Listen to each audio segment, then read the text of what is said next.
in. That might help.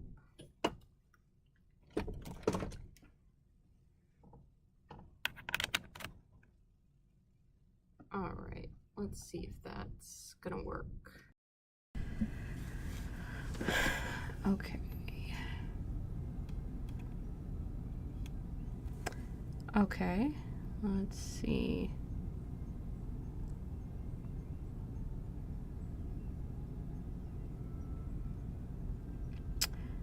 Okay. I think that's working. Yeah, okay. We got that up and running. I had to pull up my little guy and make sure he was talking. Hi, GMJ! Hi! Dang, okay, wow, everybody is here. Hello. I was messing with the stream settings, but yeah. If one of you would be kind enough to announce in our Discord that I'm streaming, that would be delightful. Actually, I should be in charge of this and do it, but I kind of said I was going to do it anyway. I don't know. It's a hassle without having a keyboard and a mouse. I still want to fix that on this computer, but, you know, that hasn't happened yet. Been kind of working with these Tau. But yeah, you know, it's the same old. We're gonna be working on this army. For anyone new, joining us for the first time, so happy that you're here. Love to have you. I'm gonna be putting a link. How do I have a computer without a mouse and keyboard? It is a Microsoft Surface. I had a keyboard that worked with it. For whatever reason, that keyboard no longer works. It just stopped working. It has a little trackpad. It died, and I have not been, I mean, it's touchscreen, so I'm able to type with my fingers and stuff, but it's, I'm not good with it. Yeah, I mean, this Surface has been kicking it with me for like 7 years or something. It's old as shit. I can't really blame it for not being great.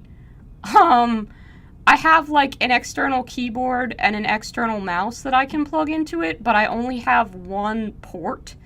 And I have like a port extender thing, but it's really kind of like cumbersome to get that all arranged. Yeah. Listen, I mean, it's fine. I can do it sometimes. I'm not the best at solving problems, but I have an external keyboard, I have an external mouse, I have like a thingy to connect them. It's just on my hobby space, I don't have enough room to have that set up and also all of my painting stuff. So it means I'm basically operating on a giant touchscreen, which doesn't always work the best for copying and pasting links and things like that. Hello! Hello! Alright, there's the link to our Discord. Hi Josh! Hi Owen! Wow, everybody's coming in here. Josh, you're in Florida.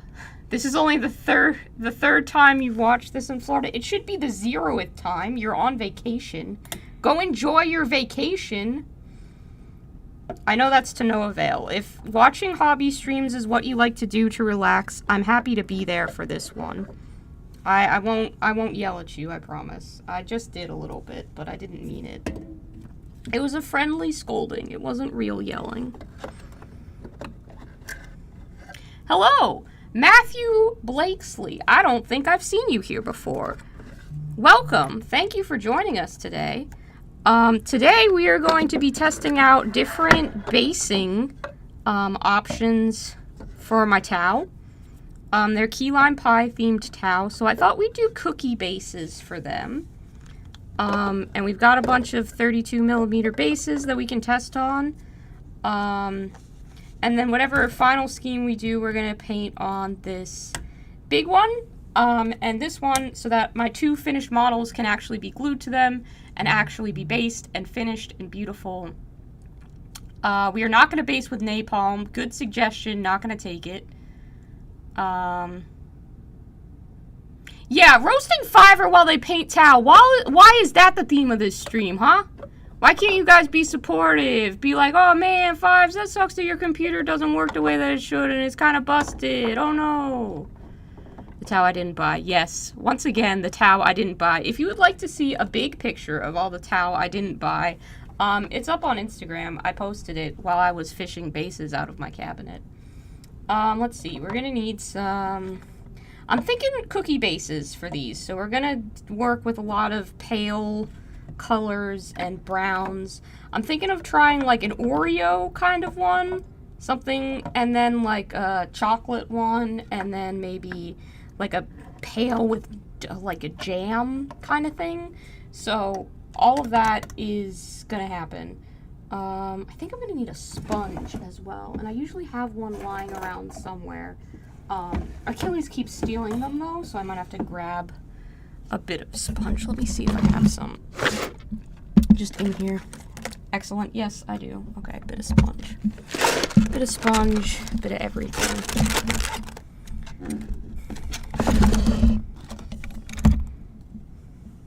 Okay. All right. That's fine. That's fine. Okay. So we're going to start. I'm going to try and mix up the color of an Oreo cookie.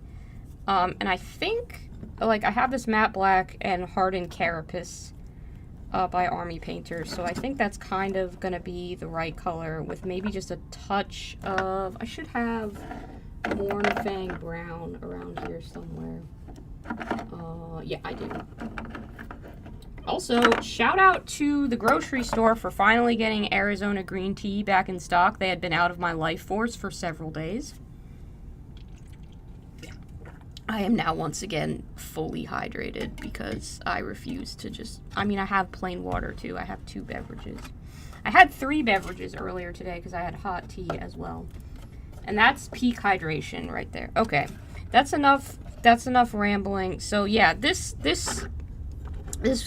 today's Tau Hospital. I'll put the Tau here so that people actually do know that this is still a Tau stream. We're just doing the basing. Because we've got most of the stuff that we need to fix up, and I wanna have this settled. So I'm gonna go ahead and start doing some color mixing here and see what we get. I feel strongly about this Oreo idea. I think it might just be correct from the get-go. So that's the one we're gonna try first. I mean, as much as I'm confident about it in this exact moment in time, it could very easily end up wrong. So, I'm not married to the idea, let's say it like that. Got some dry brushes.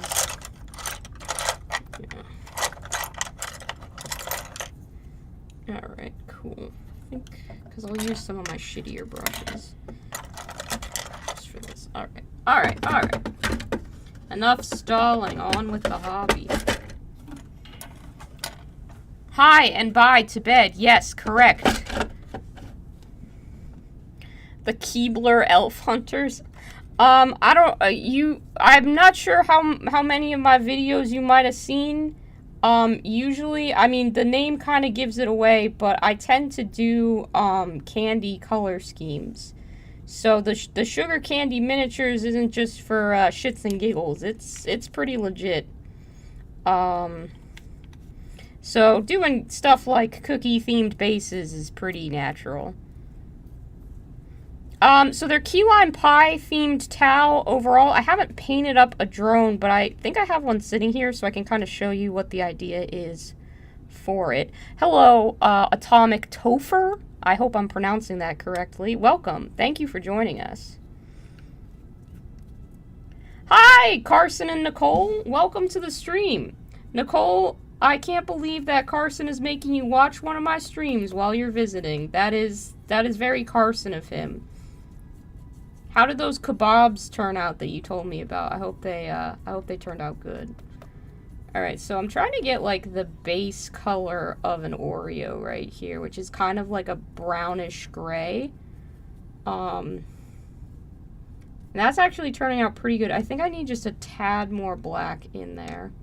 I don't have an Oreo here myself to mix it against, which honestly is a failing on my part, because I would love an Oreo. Oh, right, but, drones. So basically the drone, I'm gonna do the outside part of it silver to look like a pie plate, and I'm just gonna paint a lime segment on the top, and there will be a dollop of fake whipped cream in the center. All this is going to be like graham crackery crust looking stuff. And should be pretty cute. That's kind of the basic plan for the drones. Oh man, sorry. I'm trying to keep up with this chat. Y'all are active today. You should get some key lime pie while in Florida. I recommend it. It's my favorite pie. Yeah, that's about the color of an Oreo. Alright. Cool. So we're going to paint up some of these bases. And hope for the best. I did prime all of these in my garage, so they're all good to go. I do hate painting bases simply because they don't fit on the Citadel holders very well. The person who printed up these bases for me, Kraz, was nice enough to include holes for magnets in them. I, however, am a dum-dum and have not glued the magnets in yet, so I can't even, like, put it on a metal thing and hold it with that. I'm just stupid. That's the real answer there. I am creating problems for myself.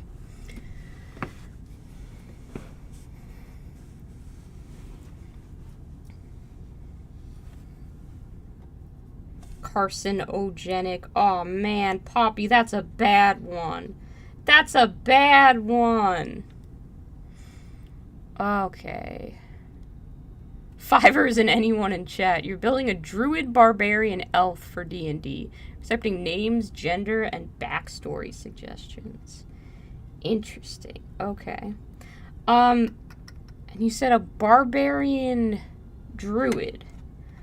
Alright, so one druid character that I've always wanted to play, because one day my friends and I sat around, and we just kind of talked about what our true, like, if actually we were a person in D&D, like, what classes we would actually be. And one of us was definitely a bard, because he's always making really clever jokes, like, there's just no debating it. I'm pretty sure that the other was a ranger, and I ended up with druid, but specifically for cats. So what I would recommend to you for your druid barbarian is a druid who summons cats, right? But the cats are constantly causing mischief. Like knocking over important spell components and stuff like that. And the cat mischief is what makes them go into a barbarian rage. That would be funny. They should be non-binary because we need more non-binary D&D characters. And then race, like maybe, okay, what? Race is like, what would be cool? Maybe like, I mean, the real part of me wants to say half-orc because I always go for half-orcs, but we're going to try something different. And we're not going to go for tiefling because I fucking always also pick tiefling. How about a gnome?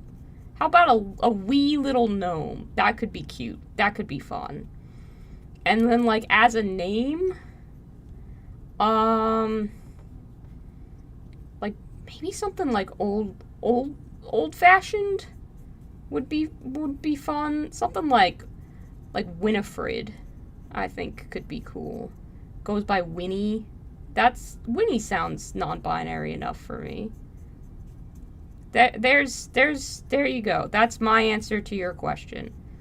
I don't know if that's a good idea or a bad idea, but that's the one that I came up with.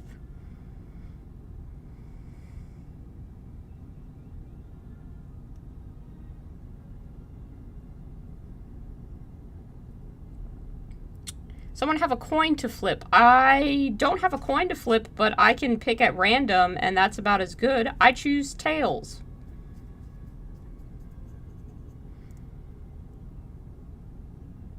Kobold. Kobold would have been good, too.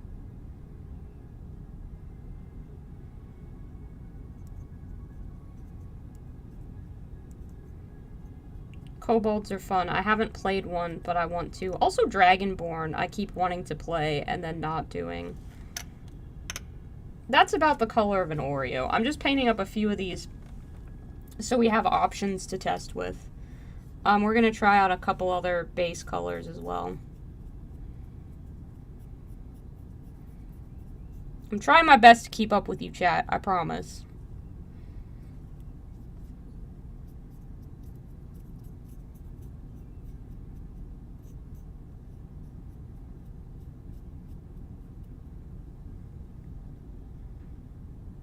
Races elf. You already had a gnome druid. Also did a non-binary halfling named the Scout Finch. That's definitely that's a good name for a non-binary character.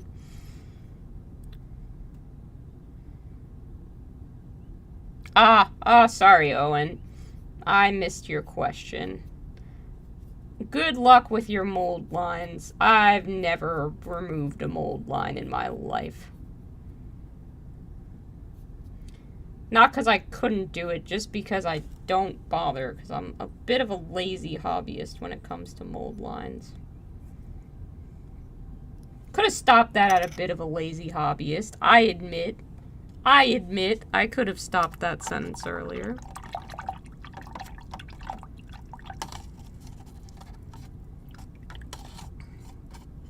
Alright, I think we've got enough painted up like Oreos, so we're gonna set those to the side. I'm gonna move my towel so I don't accidentally get paint on him.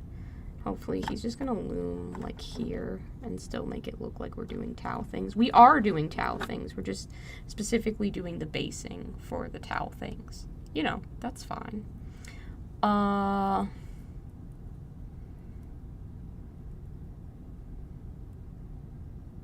Cat themed idea. Cats are fun. We love cats. Alright, so we're gonna try out like a pale, this flesh. Ooh, that's an interesting soup that we have in here. I don't know if you can see that. That's like a gray. This paint has seen some better days. Interesting. Alright, we're gonna shake that up a bit more. Just towel things. Exactly, Atomic. You get it. Just towel things. Oh yeah, the separation of that paint did not show up on camera at all. Excellent. Great. Love it. I could probably try and get my camera to focus a little bit more as well. Sorry about that. I do what I can, but, you know. Let's see. Hopefully we can mix this back up into an acceptable state. Oh yeah, that's okay. We just needed to shake it more. We're good. Crisis averted. Crisis averted. Need to clean that brush off a little bit more.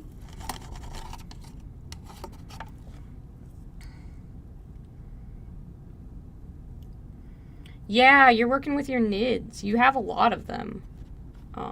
But they're gonna look cool when they're done. So with this one, I'm gonna try and go for more of like a shortbread cookie look, I think, with some of these things could be jam, maybe. Like a jam thumbprint cookie. Every region has their own variety of that kind of cookie, I think, but we'll see. See what I manage to do with this one. And then we'll probably do some like white sponging over the top to make it look like powdered sugar. But I'm going to paint up a couple of these so we have a few to test with.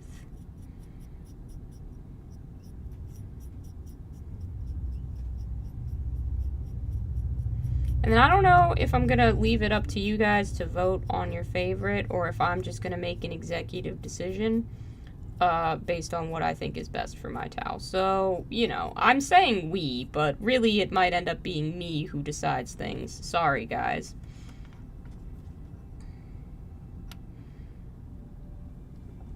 Sometimes I gotta lay down the law of me just making decisions for my own models. That's not really a law. I don't think that's too extreme. That's not even mildly extreme. It's just sensible. I do not know how to pronounce that name, Josh. That one's a bit beyond my basic ability. Debatable if they will look cool? Nah, they're Tyranids. Like, the sculpts are cool to begin with, and I'm sure you're going to choose an interesting color scheme. Yours were kind of the green and brown swampy-looking ones that I did say looked like Teenage Mutant Ninja Turtles a little bit, but, I mean, Teenage Mutant Ninja Turtles were cool as hell. Everybody loves TMNT. Or, well, not everybody, but a lot of people do. Poppy, I will not be painting my models in a dedicated Nurgle color scheme. No thank you. No. This is not a Nurgle supportive channel. This is an argumentatively anti-Nurgle channel. Not a Nurgle fan. He's a gross boy. I don't like him. He's scary. He's very scary. He needs to stay away from me on his side of the playground, and I'll stay on mine. We can put Tzeentch in between us because he also doesn't like Nurgle and can potentially protect me from Nurgle. Ah! Destro! The Lich King has arrived. Guys, if you haven't subscribed to Destro's channel, or my channel, I should plug mine first because I'm a YouTuber, but I'm a bad YouTuber, so I'll plug Destro's instead. Go subscribe to Realm of the Lich King, because it's fun, and he teaches you how to build terrain. I do not teach you how to build terrain, because I watch Realm of the Lich King to find out how to build terrain, so I'd just be copying his homework. Feline cats is the phonetic version. Ah, gotcha, it's a pun. Gotcha, that's clever. That's clever. I like that. That's good, Josh. Papa Nurgle loves us all. Well, he can love me from afar. I didn't ask for his affection, and frankly, it's rude of him to just, you know, give it. Like, I don't want to accept these gifts. They're making me uncomfortable. I just, you know, like, no means no, Nurgle. Stay the fuck over there. Stay the fuck over there.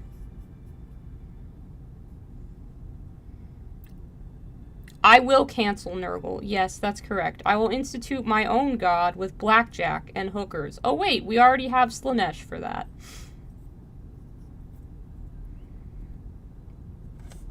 I guess the Great Horned Rat can join the Pantheon of Chaos Gods or something, if he wants to. Or like, I don't know. Who else could we make into a god? Morathi would take it, probably. I don't think that I should give Manfred von Karstein godhood. He would abuse that power. He just happens to be my favorite Age of Sigmar character. I really want to make... I've come up with the worst idea for a kit bash. And by worst, I mean it's a great idea. It's just the person left to execute the idea is me. And I have the kit bashing skills of a brain-dead goldfish with no opposable thumbs. So I don't think that it would work out very well. But in my head, what I envision is beautiful. Because I'd really like to have a nice Manfred von Karstein model for my Soulblight Gravelord's army. It wouldn't really fit with his... I mean, I don't remember what his canonical description is, and that's not really important, honestly. I think canonically he's bald, and I would give him hair, but, like, come on, he's a vampire. He can be hot if he wants to be. He could be, you know, he's a vampire. They're usually pretty attractive. All of his models just look all squashy and bad. It's squashy as in, like, he looks like he was squished when sculpted, not like a squash the vegetable. I'm not going to talk about this forever, but I could.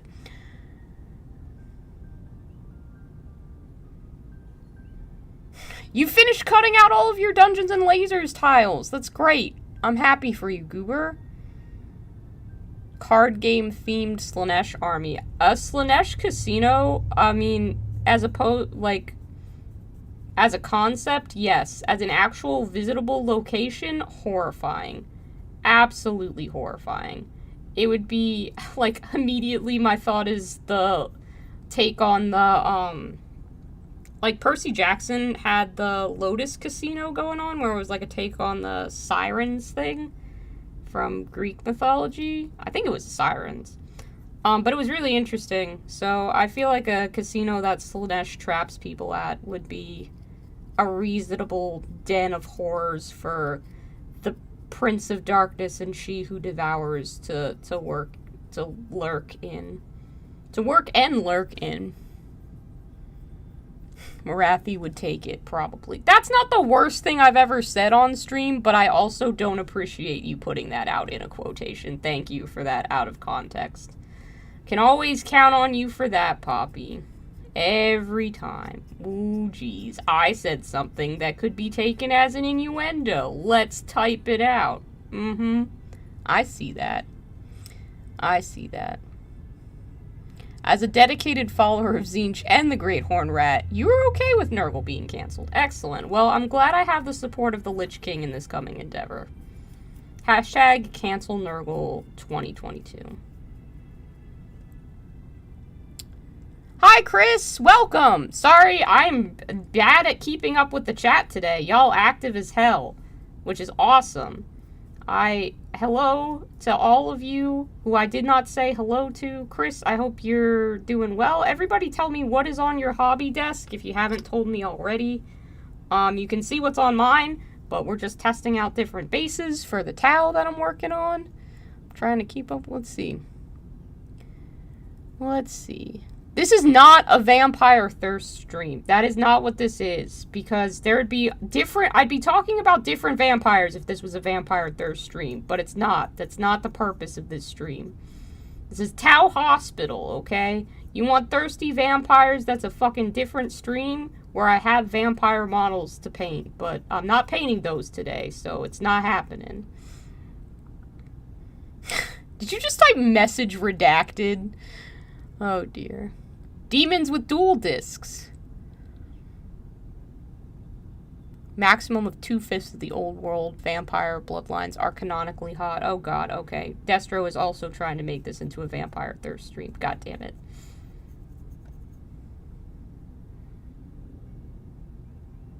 Well, there you go, Josh. If you're running, that's a location I could see Slaanesh running. That, you know, that tracks, honestly.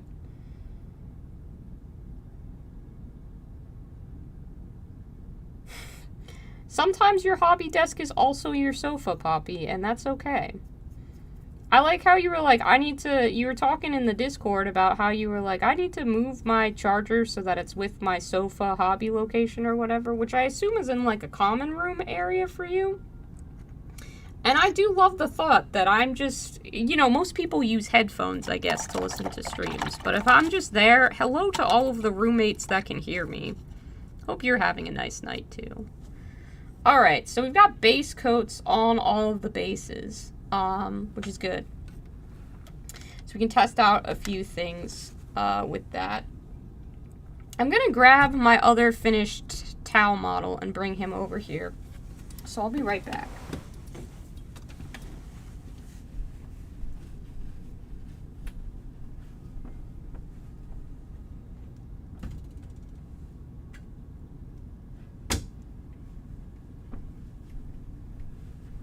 I know you guys are all super excited to see the return of this model, who I'd painted a couple of times on stream before, but this was our initial test model where he figured out everything. He was the one named character that Tyler Russo, who has the channel $1 Billion Clown Farm and is the person I bought this army from, he had named this Tau and told me to look out for him specifically.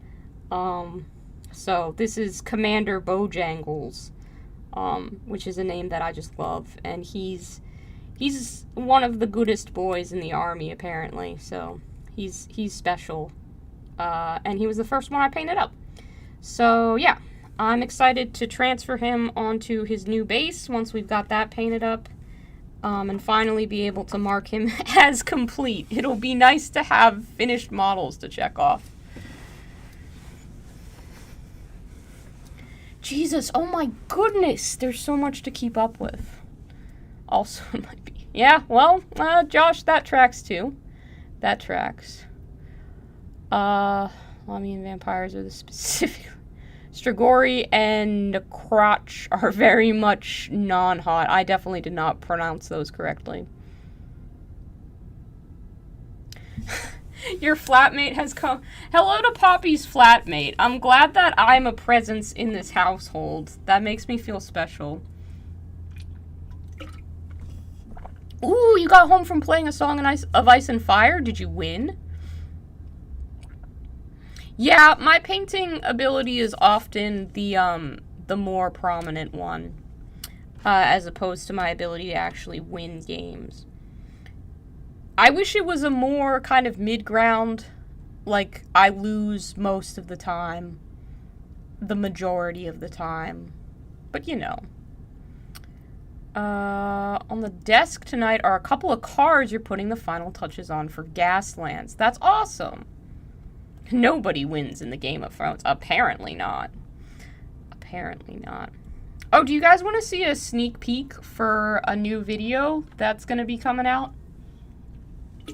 I don't know when. I don't know if I'm going to publish it before August or after. But, do you guys want to see some models? Some stuff that you're going to see? While I'm waiting for these bases to dry, I just kind of have to fill time. Sneak peek. All right. Sneak peek of what's next is Relic Blade. I've been needing to paint these miniatures. And this is, everything is done except the base rim needs to be painted. So this is one of the Relic Blade miniatures for the fish faction. I don't remember what it's called offhand. But yeah, this is the boy. You can see my cereal basing has been employed on this because I wanted to do candy basing. But you will be seeing more of him.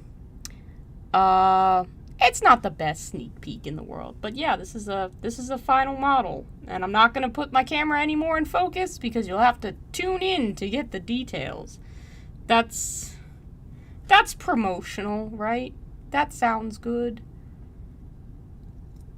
Yes, resist the temptation, Poppy. Resist it. Self-control. Yeah, we still gotta wait for these bases to dry, which, you know. I mean, we can try and get the flight stand out of this. See if that's gonna come out. Probably not. This base is a really nice base, and I hate that I am such a, you know, I have an aesthetic that I need to commit to, so I can't keep it. But I like it. So maybe I'll keep the flight stand in it, I say as I'm working to tear it out. Because I could use it for something else. Some other model or something.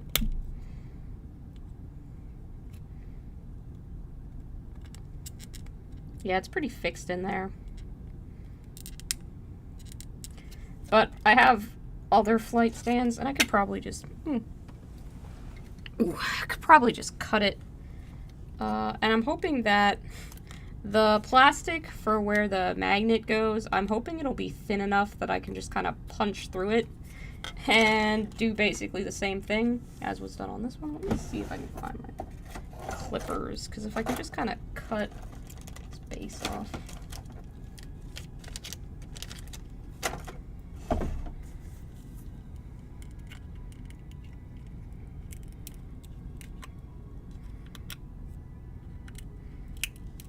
Looks like it's just a plastic rod. It's nothing particularly special. There we go. That's extracted. Yeah. Save the base.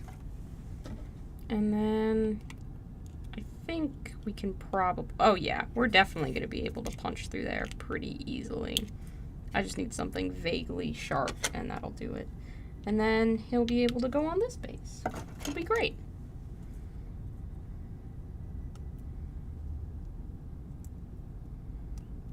Blood dragons are the wild. I've never heard blood dragons. I don't know if that's in... Is that the new... Like, which era of vampires are we talking about? Because I know with Soulblight Gravelords, they have a few, but I don't know if blood dragons was one of them. I feel like I would have remembered that name.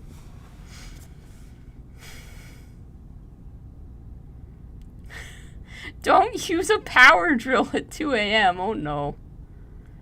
I don't think we need to. This is not a judging vampire hotness stream, okay? That's not what's happening.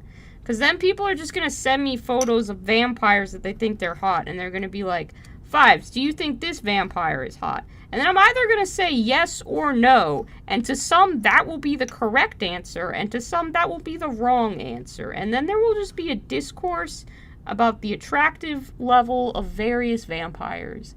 And I don't think that's what the people want to see. The people came here, they clicked on Tau Hospital, they want to see some goddamn Tau stuff happening.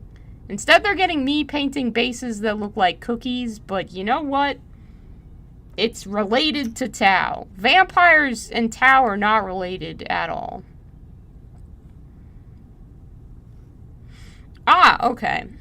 It's all old world stuff. I should have known that for you it would be old world. I think they've shaken it up a bit with the modern. Do I have my Soulblight Gravelord's Tome on hand? I think I do. Let's see. That's Stargrave. That's... Yep. I do have the Battle Tome on hand. Let's see. What is this? Is this a letter I didn't finish writing? No. This is a note card with a rainbow. This is the kind of cute stationery I keep on hand. But inside is just Soulblight list. Hey, Devin! Great to see you. We're not talking about how hot vampires are, despite everybody seeming to want that. I don't fucking know what's going on. Welcome! We're actually working on Tau bases, but while the base's layer dries, I've taken a look into a Soulblight Gravelord's Tome to see what the different legions, dynasties, that's what they are now. Allegiances, 72.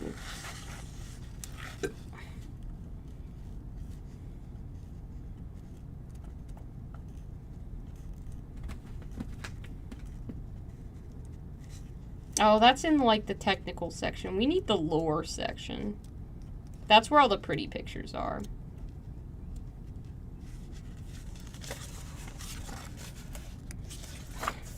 I mean, say what you want about Games Workshop. The art every single season, edition, anything like that, always inspiring. Always inspiring. Okay, so we've got the dynasties. Legions of Blood, Legion of Night. Yeah, I guess I have to have Legion of Night because that's the one that Manfred runs. Okay, it says their resurrected allies assail the living. So it sounds like a lot of freaking, Raised Dead, which is probably not very hot. Then you have Legions of Blood, which seem to be about patience and lethal force, and they're led by Neferata. So, Macabre Aristocracy. Alright, that one's probably hot. Virkos Dynasty, those are like the werewolf ones from Cursed City. You can draw your own conclusions about that. Whether you think werewolves are hot or not is up to you. Celesti are vampire warriors assessed with martial prowess. Okay, so they're like the cavalry ones. That's probably closest to blood dragons. They're like knights. Knights are pretty hot. I've been to medieval times before. Medieval times dinner and tournament, not like time travel. And then Avangori are a clan of monsters and nightmares, so probably not that hot unless you're into that. But there you go. Those are all of the current edition of vampires. And I now realize that that book was like completely off screen, which is great. Excellent. Exactly what we wanted. the bases are probably dry enough that we can get back to the actual business we were doing here.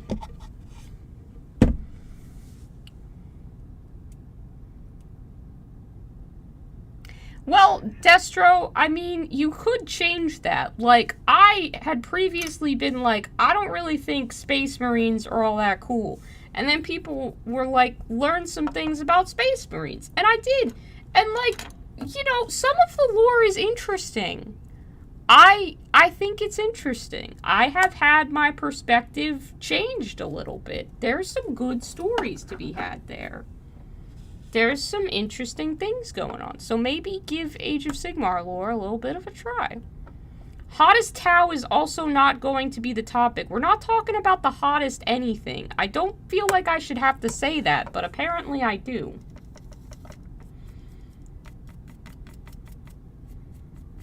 Gonna try a dry brush of brown on the first one to see if that makes it look more like Oreo cookie and less just like industrial, which I think we're fairly successful at.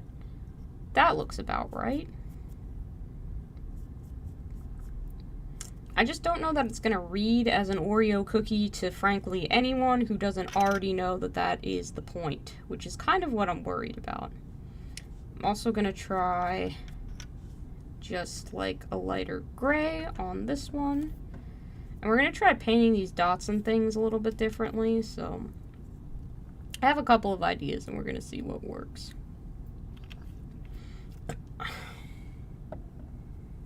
There's going to be a lot of different things attempted here.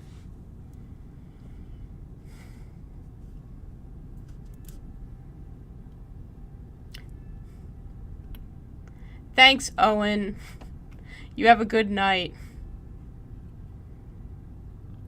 Oh no. Someone's brought up Twilight. Alright, cool. I'm sure it doesn't surprise anyone that I was the right age for Twilight and did in fact read those books and have fun with them when I was younger.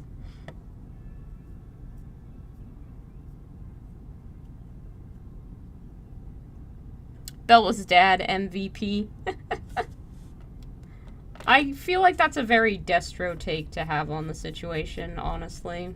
That tracks for you, Destro. That tracks.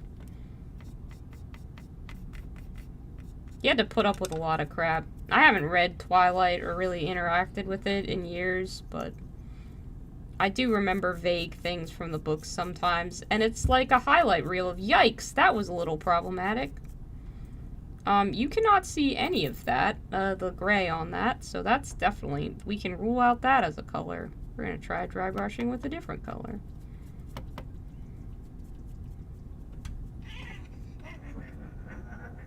If you hear a noise that sounds like gremlins, that would be Achilles attacking Lobster in the background. For anyone not already aware, Achilles and Lobster are two of my 3 cats. They're delightful. They're just also heathens. That's like the kind of lighter gray that I was going for. That also kind of looks like an Oreo. I should maybe pull up a photo of an Oreo so I know what they look like. But I kind of like that. That feels like a good candidate to me. I'm gonna mix this in with some of the gray and see if that's any different or basically the same.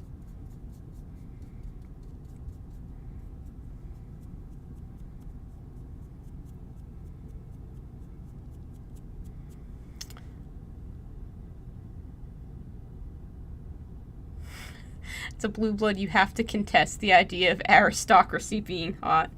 I just mean their clothes are gonna be like fancy and stuff, as opposed to like all these other vampires who might just kind of be like, you know, coated in resurrected zombie bits. Like, you know, there's something to be said for presentation. I really kind of like how that's turning out. I don't know if it reads as cookie necessarily, but that's a mood. We're gonna try it on this and then we're gonna maybe try painting in some of the details just to see what we can get. We'll try a couple of things, you know? It's maybe giving me more of like a cookies and cream kind of vibe than Oreo, but like Oreo's an essential part of that mixture, so We're still on the right track, I think. We're on the right track, even if we got off at a different station. Alright, now for these ones, I'm gonna try sponging a little bit. Okay, let's wash off our brush. Let's remember to do things. That would be important. Oh god, you're talking about the hottest town now. Isn't Sanguinius the hottest vampire in the lore? He's actually a Primarch. I don't know if he becomes a vampire. I haven't gotten to that part yet. But he does have a group called the Blood Angels, so, you know, that sounds pretty vampire-y. Poppy will tell you that canonically, though, Fulgrim is the prettiest Space Marine. That's been told to me in various ways and iterations as a fact. So again, the goblin noises are just my cats. They are fine. I know what it would sound like if they were hurting each other and I would stop it. So please don't be alarmed if you can hear that. That isn't really working the way that I thought it would. I don't think the shift with the tan is dramatic enough from the pale flesh color, so I think I'll try pure white if I can find mine and see if that changes anything.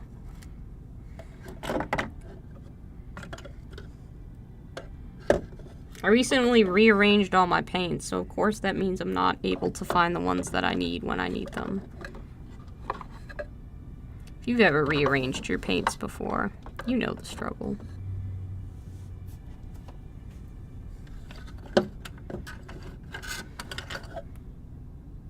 Nope, that's all metallic. Oh, shit. Throwing things now.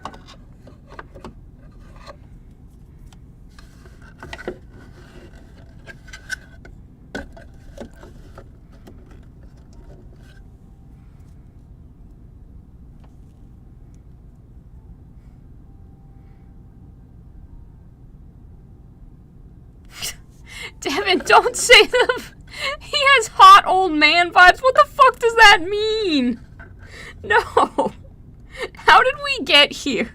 What happened? Oh dear.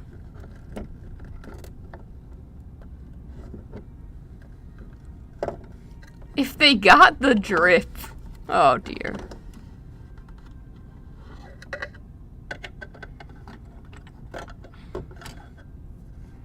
Edward did have a lot of teen angst for a, like, 1,000-year-old vampire.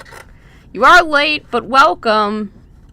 Everybody's talking about hot vampires because I made the mistake of making one joke, and now they ain't gonna let it go. I also cannot find a pure white, and I think Drake Tooth is probably the closest I have. I know I have a white paint around here somewhere, but it has disappeared on me for the moment, so that's a whole lot of fun.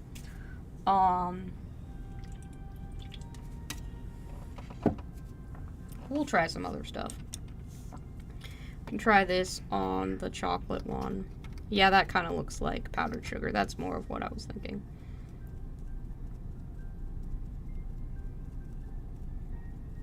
I like that. That's cute.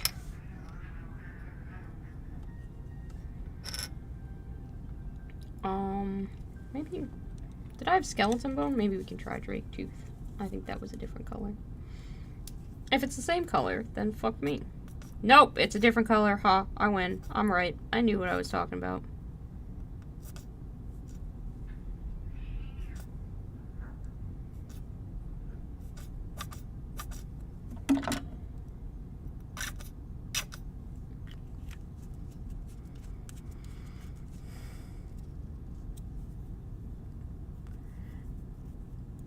Yeah, so we're going with, cookies. Right now I'm just testing various schemes of, making them look like cookies so I can pick my favorite. Or maybe if I like multiple, I will ask you guys for your opinion, and you can choose your favorite. But right now I'm just trying various different methods to make them look like cookies. And then I will pick whichever one. We'll come to a conclusion. All the ones that aren't painted like that will be painted over to look like that, and thus we will base the entirety of the army. Or at least we'll have the skills to base the entirety of the army. It'll take a while before they're all finished. That really looks like powdered sugar, though. I'm gonna try it on one of these bases. I know Oreos don't really have powdered sugar on them, but I want to see how it'll look. That's actually really cute. I like this a lot. Kind of looks like a pan dusted with flour, but it's given me cookies and cream as a vibe, which is a good ice cream flavor and also could be a good basing scheme. I don't know. I'm kind of digging that one.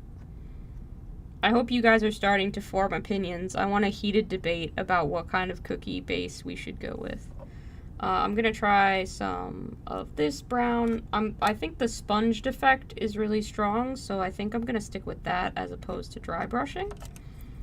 It just looks more like food as opposed to not looking like food. That's not a really great sentence structure, but it's the one I went with.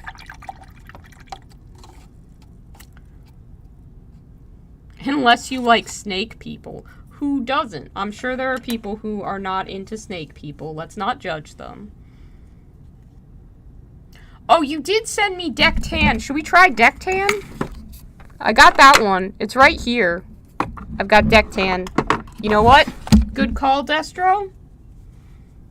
I will use Deck Tan. This is my first time ever using Vallejo paint, so please tell me,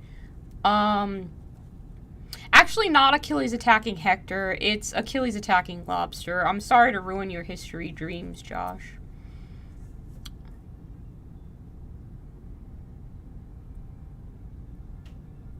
The vampire isn't your type.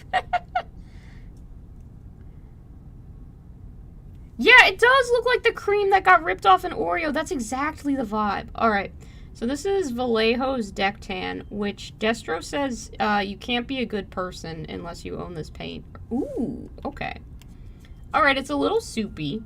It's a little thinner than the paint that I'm used to, which is fine. We'll see how that works for dry brushing. I'm going to continue to do the dry brushing, the sponging on this one. I need more paint. I just fucking need more paint. Doop. Scoop. There we go. The vibe. This is not the one we're going with. Nope. That one's bad. Not doing it.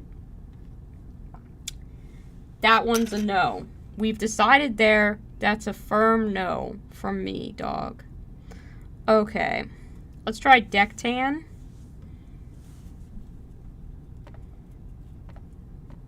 This is a paint that Destro swears by, so pretty much all of my opinion on Destro's recommendations rest on whether or not I like this paint. This is a big moment for you, Destro. Oh, fuck. This is nice, though. Yeah, okay. Alright. Okay. Yeah, that's nice. I like that. That looks very good. Destro, that was a solid recommendation. I don't know that it looks as good on the brown. It's kind of giving me like those polka dotty horses as a vibe, which is not what I want to go for. So probably a no there, and then we'll try it on this one and see if there's any difference. I just don't think the contrast is strong enough to really bring that out. I think, unfortunately, I started with too pale of a base coat, which is why it's not gonna show up too good. I do want to try just like a cocoa dusting on these ones, and then I'm gonna try some like accessories and effects on these, but I'm really kind of digging the Oreo looking ones, which is cool. Fuck. Alright. Where was I with the chat? Lobsters. No! Poppy, your friend is cursed. Make them take it back. I don't like that. I don't like that at all. No. No, Devin! No! I've never used Pale Sand because I don't have access to Vallejo paints via my local game store. So, it's a real treat, honestly, to be able to use, Vallejo paint for the first time. Live on stream, new content, 5 tries, a new brand of paint. I mean, people make entire videos dedicated to trying new paint lines, so. Could have made that deck tan a whole video, but I chose to not do that. I think it's for the better. I be painting. I'm not shunned from the cult of Dana. Dana's a delightful person. I don't think she would shun me for not owning a paint. This is like a really reddish brown, so I don't know how this is gonna work. Dry brushing, I don't think I had the brush dry enough. Just kind of looks like nothing. Yeah, that's not the vibe. Let's try it on this one, see if there's any noticeable difference. Not really. Alright, okay, so I think we can weed out. My favorites are these 3 right here. These 3. So we've got, this is the one with Deck Tan. This is the one with, Drake Tooth. And then this is the chocolate one with Drake Tooth. So I have a couple different, like, types of other extra stuff that I can add to them. And we're gonna see how that works. So this is gonna be some more detailed painting. But yeah, we're gonna try a few things and see what happens.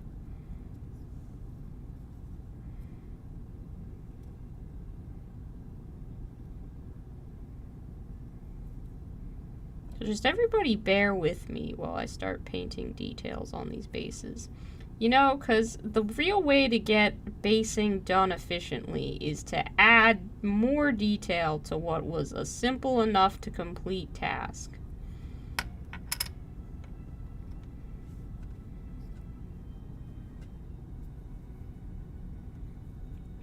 I mean, if I wasn't adding a variety of needless patterns to my work, would it really be mine? Would you really feel like that is a Sugar Candy Miniatures project if it didn't have at least some amount of needless patterning? I don't think that you would. I think you'd say that ain't right.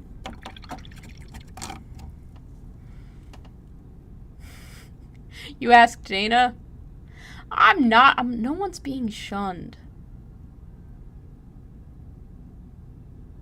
Thank you, Cam. I appreciate that. You're vibing with the brown, but you're just a fan of chocolate. Yeah, we're gonna give that one its fair shake. We're gonna give it its fair shake. It also depends, like, I'm a little bit worried because the Tau have some brown in them. So I don't know if, like, obviously he's too big, but I don't know if that's gonna blend in, and I don't know if that's gonna stand out too much. So we've got to think about that as well. Now what I want to do is I want to make these look like drinking straws with just some stripes on them because A, I love fucking adding needless patterns everywhere apparently. And also I think it would be cute, so we're gonna try it.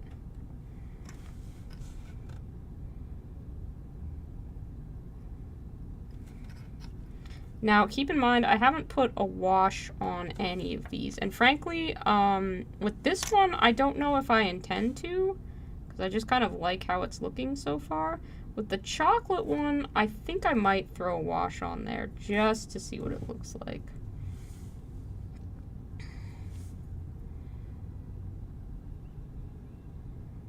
And again, this is all just experimentation, so if we hate it, we can change it. It's not the end of the world.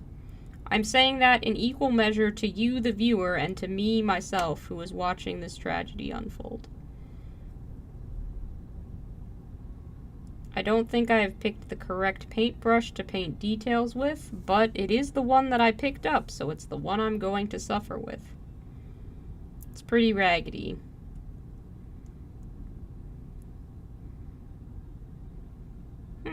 I don't like how this looks. I don't like it at all.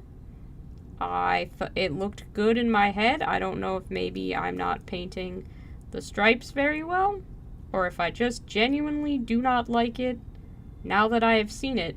But, that's not doing it for me. I don't think that's a good look, so I'm gonna paint the freaking deck tan right back over it. That's not the vibe.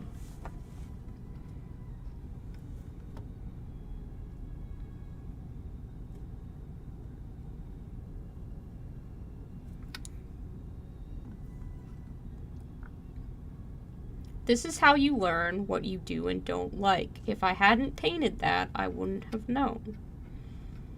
I don't know. I feel like maybe I should do something in the center, but I honestly kind of like how that just kind of looks like, powdered sugar patterning there. Maybe I need to do something here. Alright, so hot tip, for anyone who's ever trying to paint jam on anything. The best paint for jam is actually Blood for the Blood God. It looks like raspberry or strawberry jam, like indistinguishable. And placed in the right context, no one will read it as blood. Everybody will think it is jelly. So I'm just gonna put some here and see if that looks like jelly or looks like blood.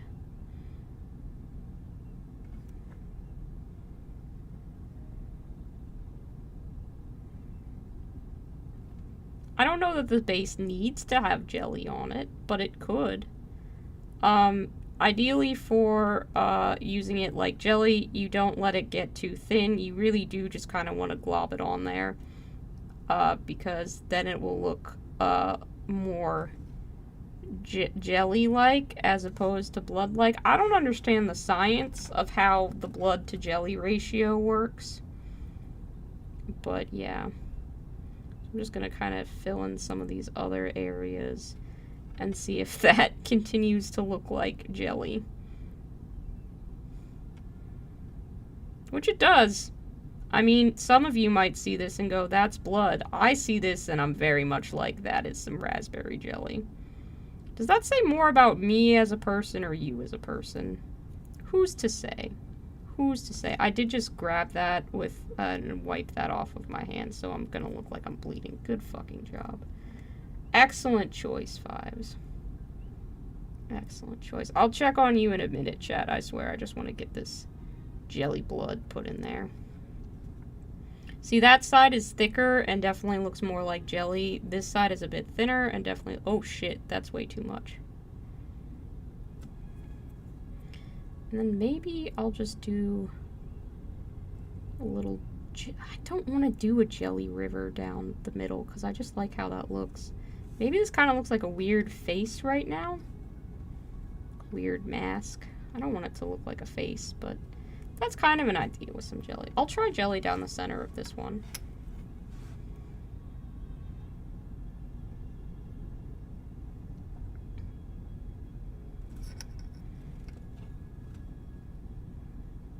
This might look too much like blood as opposed to jelly. We'll fix it. Don't worry. We'll fix it, I promise.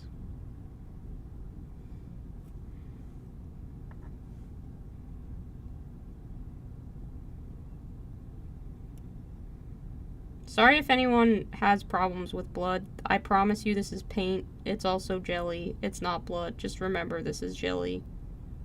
It's a nice, delicious strawberry jelly made by a caring batch of crew who harvested real strawberries for this project.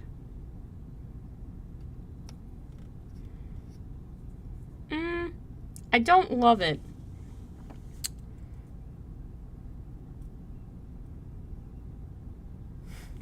Okay, alright, let's see. Okay, I'm reading, let's see.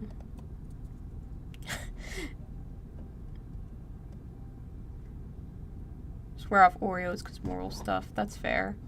You're on Team Fiverr, but you don't make the rules. The chocolate ones look really good. I'm glad. Cameron is taking jam notes. I'm glad. This is important hobby science. Jam for the jam god.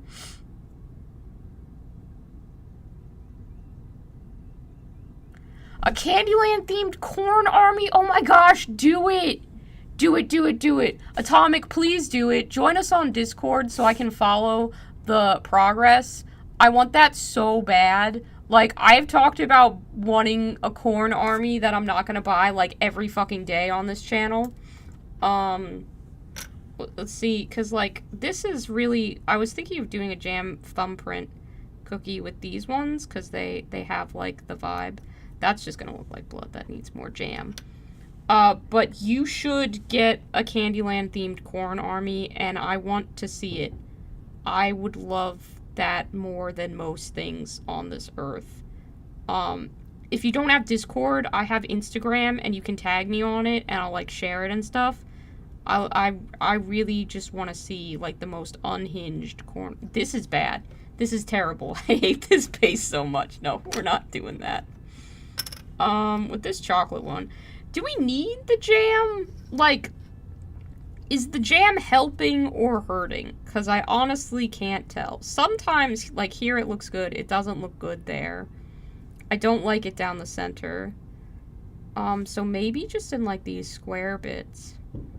Honestly, might just throw a wash on those and see how they look with a wash. Because that could bring some stuff out. We'll try Seraphim Sepia.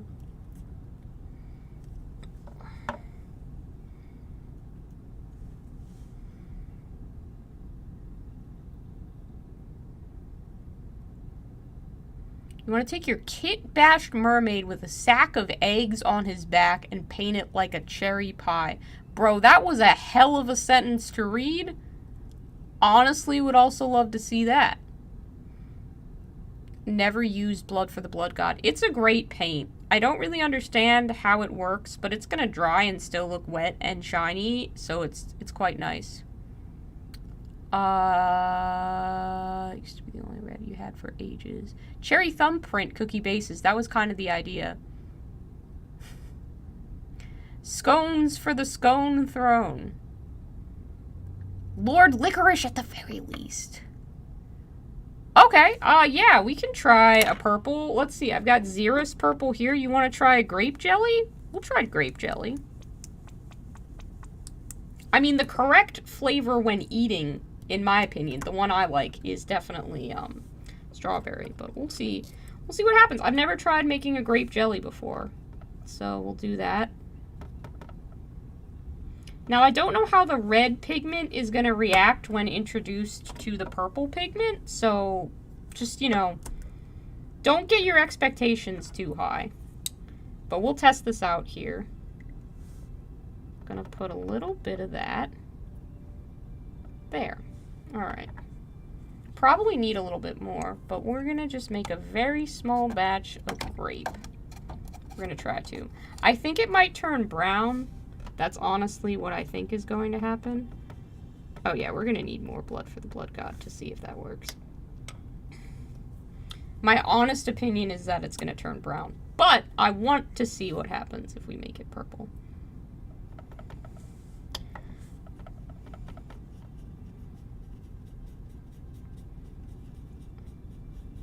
Yep, and as you can see, it is turning a brownish color. And losing a lot of, like, the shiny luster that it has. That makes it look like jam. I'll try adding in a bit more purple and seeing if that works. Because grape jelly has, like, that deep, dark purple color. And this is, like, the darkest purple that I have.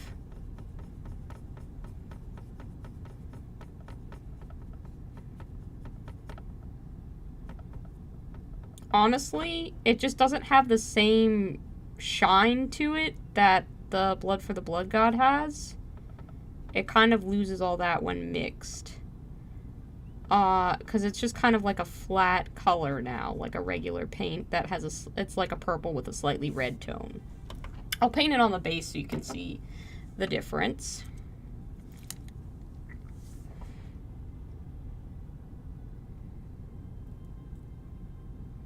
And flood the same areas with the grape.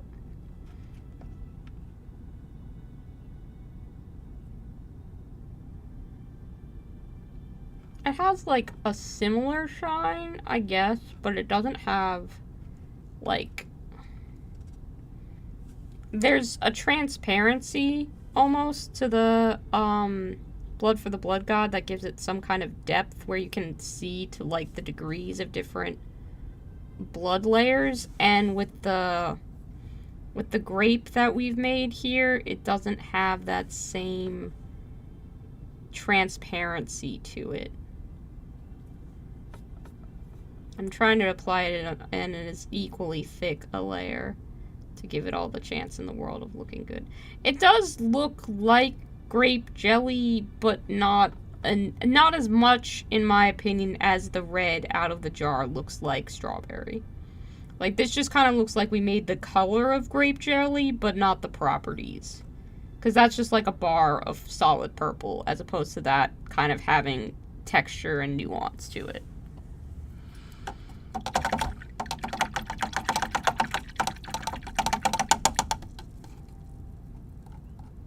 Gloss varnish it after. Okay, you guys are really invested in this grape jelly. Alright. We'll try. We'll give it some time to dry and then we'll gloss varnish it. Alright, alright. You want to try it? We'll do it. We'll do it.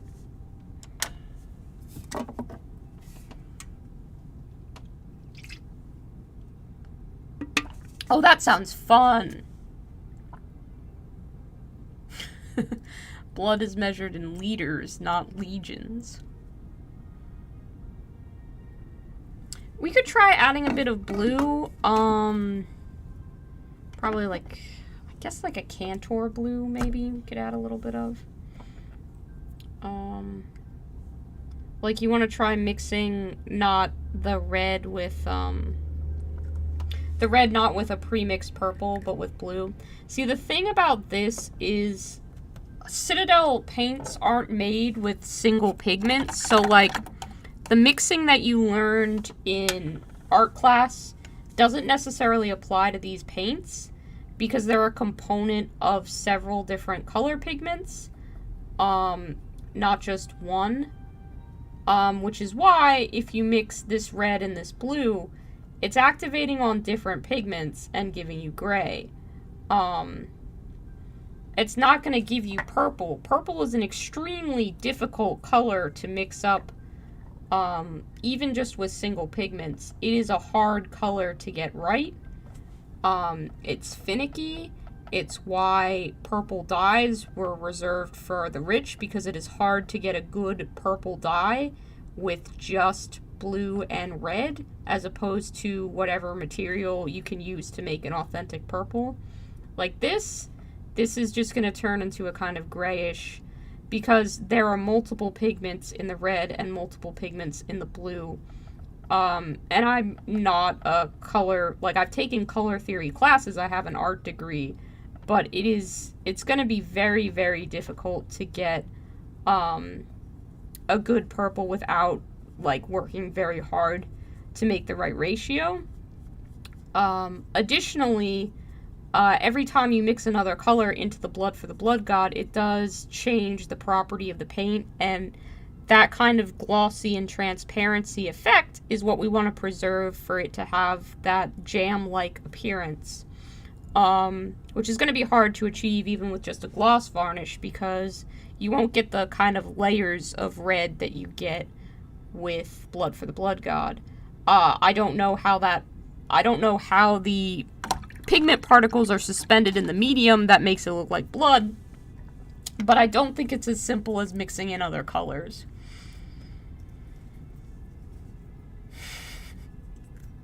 It's potential for greatness. Have a good night, Carson. Thanks for tuning in. Say goodbye to Nicole for me as well. Thank you both for watching. Yeah, it does depend on the GW blue, but you can even see it like drying on the palette where it got slightly purple, or even just staying here. It does lose all of that shininess. And I'm not a chemist. I don't know what has been added to Blood for the Blood God to give it that lovely transparency and depth, but it doesn't seem like that is something that sticks around when mixing it with other colors. So that's going to be pretty difficult to transfer to another paint. You can even kind of see, like, where the Blood for the Blood God is thinner, it does different things. But I have a thin, like, you get the different layers of kind of red transparency, but I have a thinner layer of purple here, and it just looks like paint. It's just like a regular paint. So mixing it with other colors doesn't seem to do much. If I mix the purple with a gloss varnish, okay, we can try that. I have Ard Coat around here somewhere. I promise you, you guys are more invested in this grape jelly than I am. Personally, I think the red is a better contrast with the green and stuff like that, but this is fine. This is fun. Alright, we'll take some gloss varnish. We'll mix it in with this purple. And see what we get. That does seem to be giving us some level of transparency, which is nice. I think we need a little bit more gloss varnish. So I'll take that. We'll mix that in here.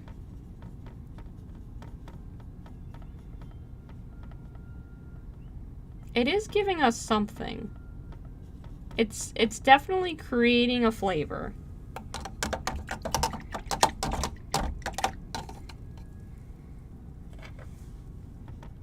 We've got a flavor here. Let's see how it looks when painted onto a base.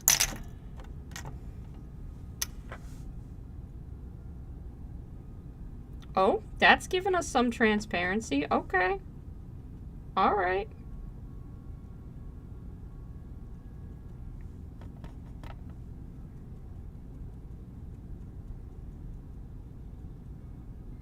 Alright, that seems to be having a very similar effect to Blood for the Blood God. I want to see how that looks when it's dried. I'm really going to glob it on because that's how you get a good jam effect from what I recall. But that, I mean, this kind of looks like a PB&J right here with the bread color. Which is not what I'm going for, but, you know, maybe that's what you're going for and you wanted to try it out. We'll see how that looks once it's dried.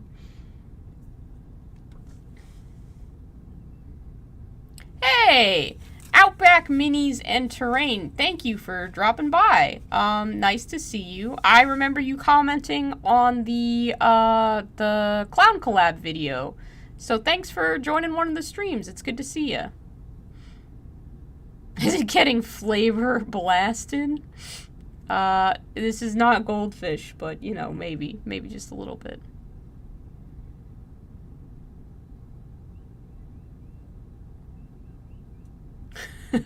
Well, Poppy, you're a chemist and you don't know what goes into making Blood for the Blood God, so I have no hope. It does look like we've created a suitable grape jelly, though, by mixing this purple with some gloss medium. I still think that the Blood for the Blood God looks better. Looks more convincing. But if you are looking for a workable version of grape jelly, I think we came up with a solution. So that's cool. I don't know that this has helped me choose a basing scheme at all, because I think I might just go with the blackish gray with the powdered sugar dusting. But I want to try putting a wash over it to see how that works. We just need to kind of wait for all this to dry, and then we'll throw some washes on and see what happens.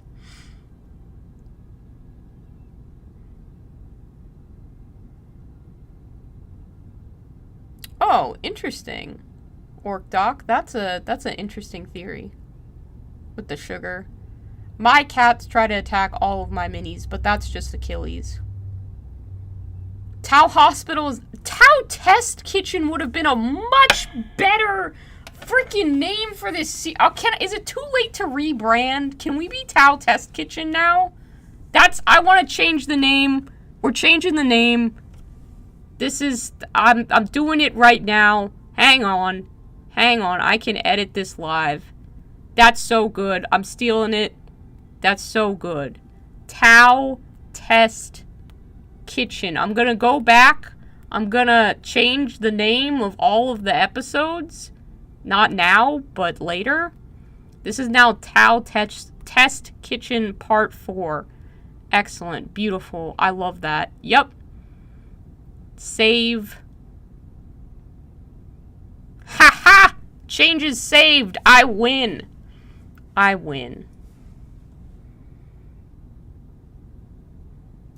Soy we need to cook. Very good memory. I mean, I remember the people who comment on my videos. It makes me feel good. And it's nice seeing new people. So yeah, absolutely. If you're here for the first time or like you commented on something, I'm gonna try and keep it in this little steel trap of mine. Go with Goblin Green Sand, as is the style. That's definitely it's a style, but here on Sugar Candy Miniatures, we try and make everything out of candy, so, yeah.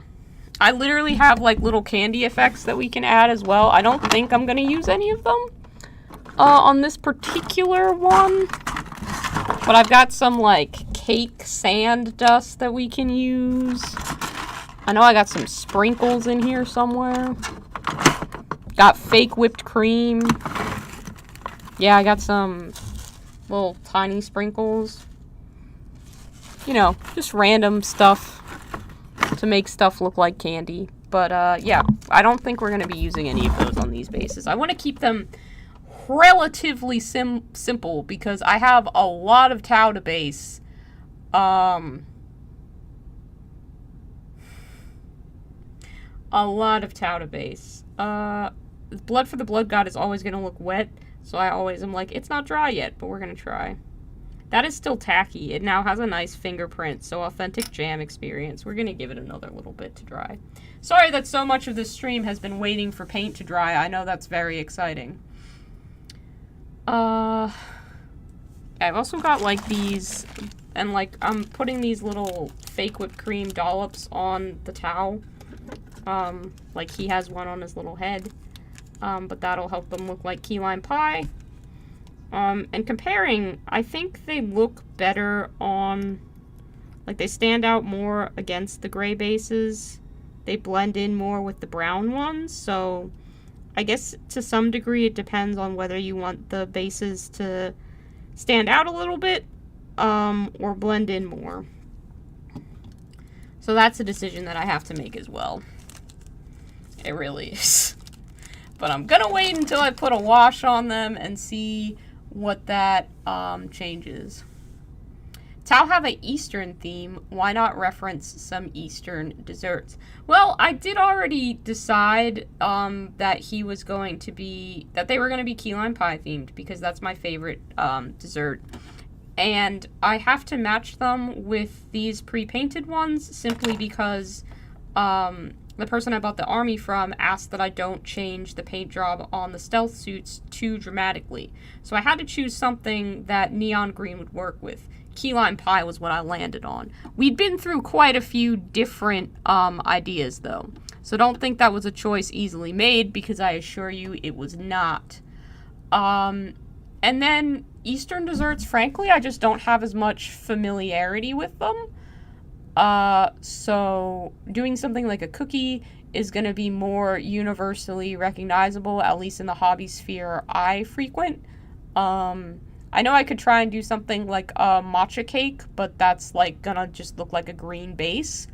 And doing something like a red bean or a roll cake, or I think dongo, like the little sweet rice balls on a stick. Like, all of that is very much like the form of the food, like the actual shape of the food makes it recognizable.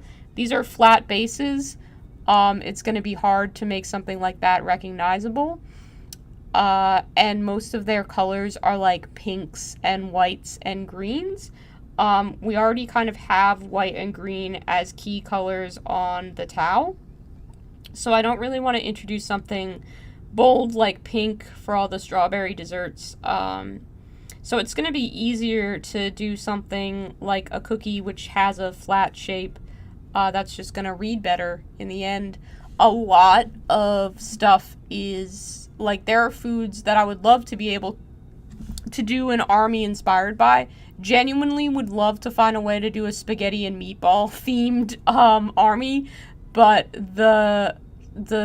I mean, that's so dependent on the shape of spaghetti and meatballs that it's like nothing short of painting individual strings of spaghetti all across the model is ever going to make it read the way it's supposed to, and that's just not a realistic army color scheme.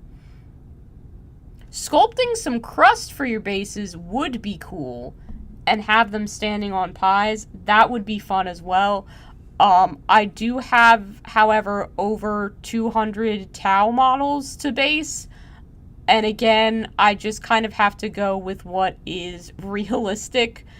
And while I could have asked my 3D printing friend to try and make that happen, I want these bases to match with the terrain that I'm eventually getting printed up. So crust is just not, it's not going to work. I could paint them silver and have it be like the pie plate, the pie tin. But I just prefer to do something candy, because then that means I have to make all of the walkways in the eventual city that these guys are going to go along with. I would have to make them all just boring silver as opposed to looking like cookies. I promise a surprising amount of thought goes into this, even if it seems pretty random.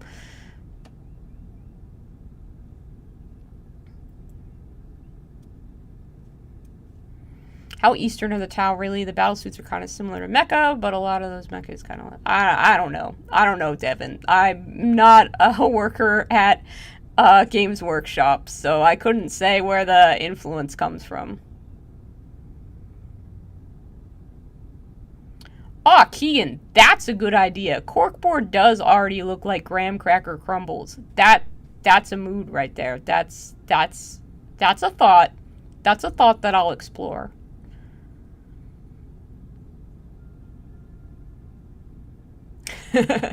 Yeah, I think Dongo's featured in Monster Hunter Rise. If it's anything like mochi, which I think it is because it's like a pounded rice cake, I will not like the texture. So I'm not optimistic about my ability to enjoy that. Sculpted spaghetti. Again, Cam, we're just talking realistic. I don't think I have time to sculpt individual spaghetti strands on a model. If I was doing it as like a one-off, sure, but as an entire army color scheme, there's too many things that I want to paint to have the patience to settle down and do that. Like, there's just too much cool shit out there for me to commit to sculpting individual spaghetti on hundreds of models. I just have other stuff that I'd rather be getting to. And, you know, I would like to finish these Tau Army at some point in the not-so-distant future. Ooh, I do not like how that shade looks when initially put on. But we're going to try it. We're going to just stick with it and see what happens. All of these bases are probably going to be primed over because none of them are going to be quite right, but that's okay. Yeah, I don't like that. I don't like that at all. Continues to paint it on the base. That color tint just takes it from being something that looks like a cookie and changes it into this is a grimdark base, which is always the hardest balance to strike because so much dessert and cookie and food and everything themed everything is literally 3 shades away from just looking like industrial waste, which is exactly what happened there. Also good to know is that if you put a wash over Blood for the Blood God, it takes away all of that glossy finish and makes it just look generic. So that's good to know. I hadn't realized that before because I usually do not do that. But that's something that we learned today. Again, I don't think I'm actually going to be using jam on these bases after painting it down. I just don't like how it looks. So I don't think Reichland Flesh Shade is going to be the choice. I want to see if Nuln Oil works on these, or if I'm just genuinely going to leave them unshaded. Because I think I've decided to go with the Oreo cookie. I know a lot of you like the chocolate one best, but I just like the cookies and cream look. I think it works well with my towel. Okay, Nuln Oil is looking okay. Nuln Oil looks good. I think it's adding the right amount of depth that I want without taking away from it looking like a cookie. It does kind of look like the surface of the moon now, though. So I don't actually know if a wash is necessary. I think it might add too much detail, and take it out of, like, the baked good realm. Like, that to me looks too much like the surface of a planet now, as opposed to before where it genuinely looked like a cookie dusted with powdered sugar. But I will let that dry and see what I think. But I'm pretty sure I'm going to go with the black, brown, and gray mixture. And then I will do the dusting of Deck Tan over the top with no jelly. I think that's what I'm going to do. I just want to see how that dries. Good night. Thank you for joining us. Thank you for witnessing the madness of trying to make grape jelly in the miniature realm. Yeah, I mean, if I was wanting to go for a PB&J base, we've definitely achieved that. So if you're looking to do a peanut butter and jelly themed army, we have found some options that work. For sure. Without a doubt. Without a doubt. Like, hands down, you want a PB&J, that grape jelly, it works. This is a good sandwich bread. Like, I'd go with it. It's not what I'm going for here.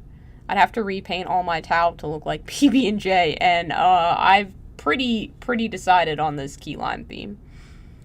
But I'm glad you asked and seem to at least appreciate my explanations about why I choose certain foods. Ooh, yeah, we definitely have crumbles in the USA. I think Keegan had been talking about using just cork to crumble up into small pieces and put on the board. But we have stuff like blackberry crumble and peach crumble. I don't actually know what the difference between a peach crumble and a peach cobbler is, but I love a crumble topping on, like, baked apples. That's some good shit right there. Crumbles are delicious. Also frequently mentioned as food in the Redwall series, so you know it's gotta be good. Have I looked at how movie studios make fake food for scenes? Yes, I definitely have. I've found a lot of, like, clay miniature hobbyists, makers, stuff like that, who do fake food, and a lot of their techniques I've worked to try and incorporate in my own work. Like, that's how I found out that sponging different colors is a really great way to make it either look dusted with flour or just more realistically baked, depending on what you're going for. That's why for the graham cracker aspect of these tau, they have sponges of different colors of brown, because that helps with it looking like a baked crust.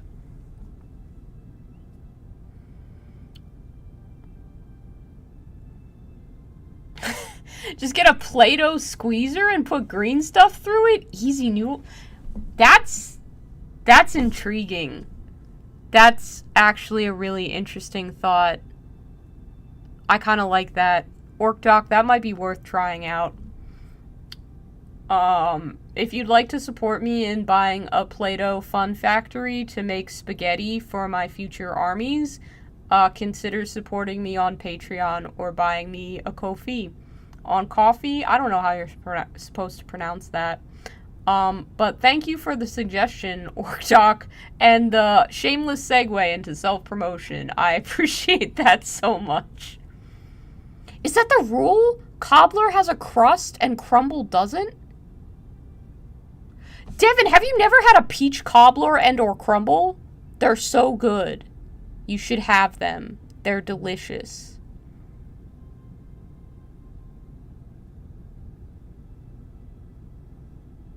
Oh, I've made chocolate chip cookie bases out of clay. Hang on. I'll go get you the first candy miniature that I ever painted. I'm sure you guys will want to see this.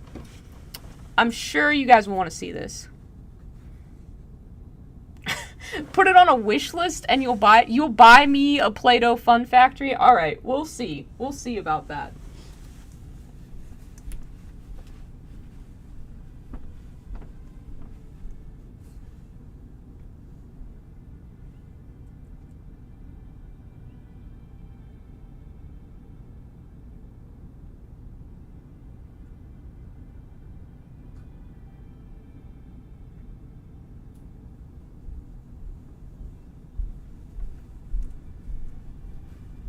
Alright, I'm gonna show you guys, like, this is the third or fourth miniature that I ever painted, so you guys need to be nice to him. He's honestly one of the things in life I'm most proud of, so please be gentle with your critiques if you have them. But this is a model, this is a D&D, like, WizKids model, that I painted over.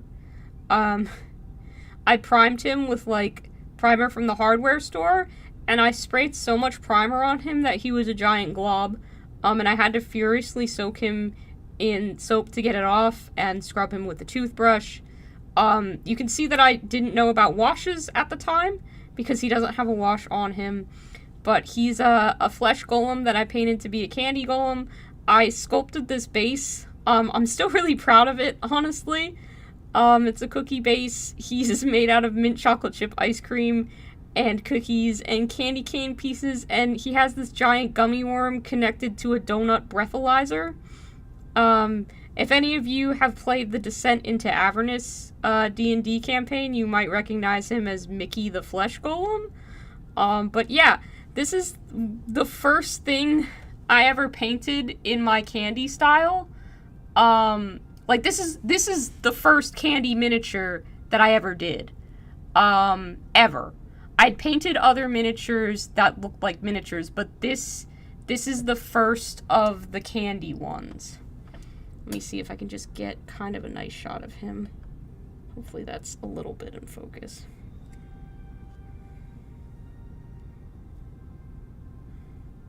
Yeah, but here he is, and yeah, a green stuff cookie base was actually pretty easy to sculpt. I'm still really proud of him. He's in my display cabinets. But yeah, this is kind of where it all started. I'm really proud of him. I know he's not the best, and like, my painting has come a long way since, but everybody who looks at him knows that he's made out of candy. He made me smile, and he made a lot of other people smile while I was painting him, and, like, his idea is solid as hell. Like, you can tell that's a gummy worm, you can tell that's mint chocolate chip ice cream.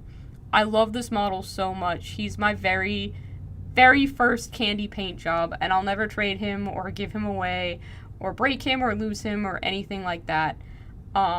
He is so, so special to me. And just one of my favorite things that I've ever made. Like, I felt like I had a style and a viewpoint while making him, which as an artist, searching for your own unique style can be difficult. But I'd never seen anyone do a candy-themed miniature before, so I had to figure it all out on my own. I love him very much, and I'm very proud of this miniature. So yeah, that's one of the first ones I ever painted. I should put him in a more prominent place, honestly. Oh, thank you so much. You guys, that's so sweet. You're saying so much nice stuff. Thank you. Thank you. I should get him his own display case. I should put him somewhere special. Oh, thank you, Zeke. If you have been here before, it was a very long time ago, or it was just one or two comments, but thank you. I appreciate that. Is the base chocolate chip? Yeah, it is. Yeah. Hector's chiming in. Hector's come over to give his opinion. Hector is my cat, for anyone who doesn't know. He's very loud. Are you a loud boy? You are. Yep, he meowed. Yeah, I should like draw up draw him up and put him on a t-shirt or something. You don't think so, Heck? You don't think he'd look good on a t-shirt? Hector is apparently nixing that idea. But, yeah. Ah, yeah, awesome! A lot of people have come here from Goobertown, so I appreciate that Brent was willing to participate in such a goofy idea and make such a lovely bunch of miniatures based off of it. Zeke, join us on Discord if you haven't already. We hang out a lot there, and it's super fun. Because I always am asking people what they've been working on.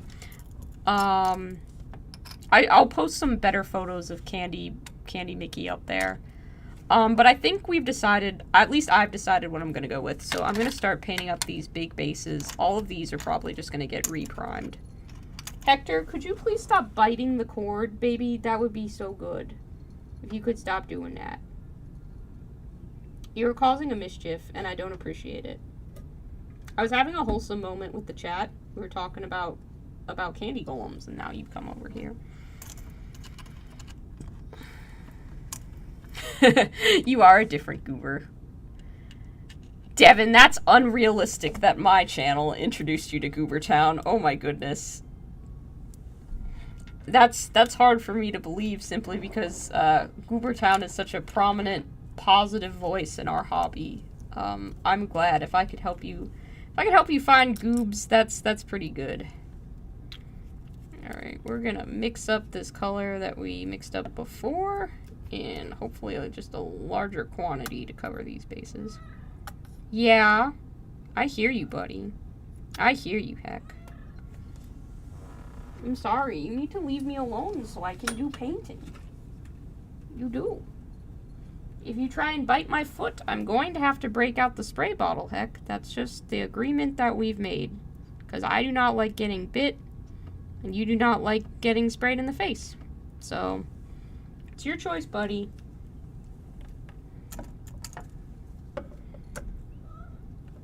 I don't know if you've ever had to reason with a cat to give you some space to paint, but whoo boy, is it ever an experience. I do not win the, yep, there you go. Alright, I did warn you, buddy. I'm so sorry. Please go play with your brothers. You have plenty of toys and lots of stuff to do that isn't bothering me.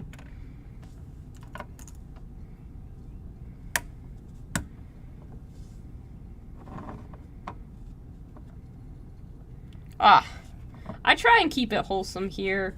A lot of people tackle, like, the lore in 40K, or how to paint serious stuff, or have big important discussions, or talk about rules, or, you know, the pricing in Games Workshop, all that stuff. I'm very lucky that there are other channels that highlight those issues that are genuinely important, and I get to focus on just trying to cultivate a little shelter in the storm, so to speak. I mean, the world's pretty gross and depressing and scary right now. I'm just trying to get through it pretty much like anybody else. It's tough. My day job is not great. Like, it's causing me a lot of fatigue, so I just want a nice place to retreat to. And honestly, I get to create that on these streams with you guys, which is very important to me. Everybody needs somewhere that they can just kind of chill and hide for a little bit before going back out into the real world. And that's what this space is here to do. I can't solve any of the problems with the real world, but I can help people get through them. So I'm gonna try and do that. And the way that I do that apparently is by painting stuff to look like cookies, so that's cool. Hello, Rothian Fairmoon. What a dope-ass name. Welcome. Thank you for joining us. I have never seen you before because I would 100% have remembered Fairmoon as a surname.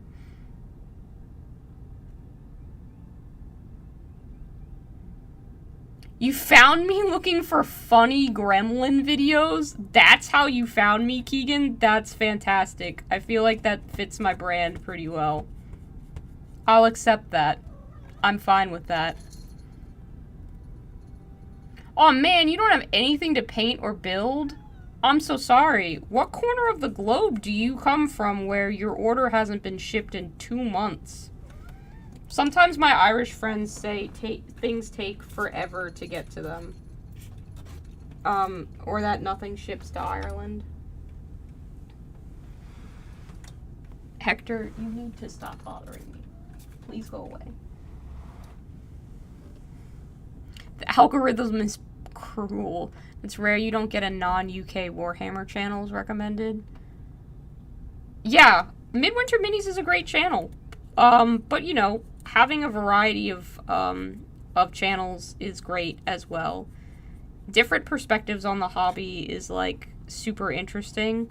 Like, I love hearing about the hobby from people who have been in it for years and know all of the lore.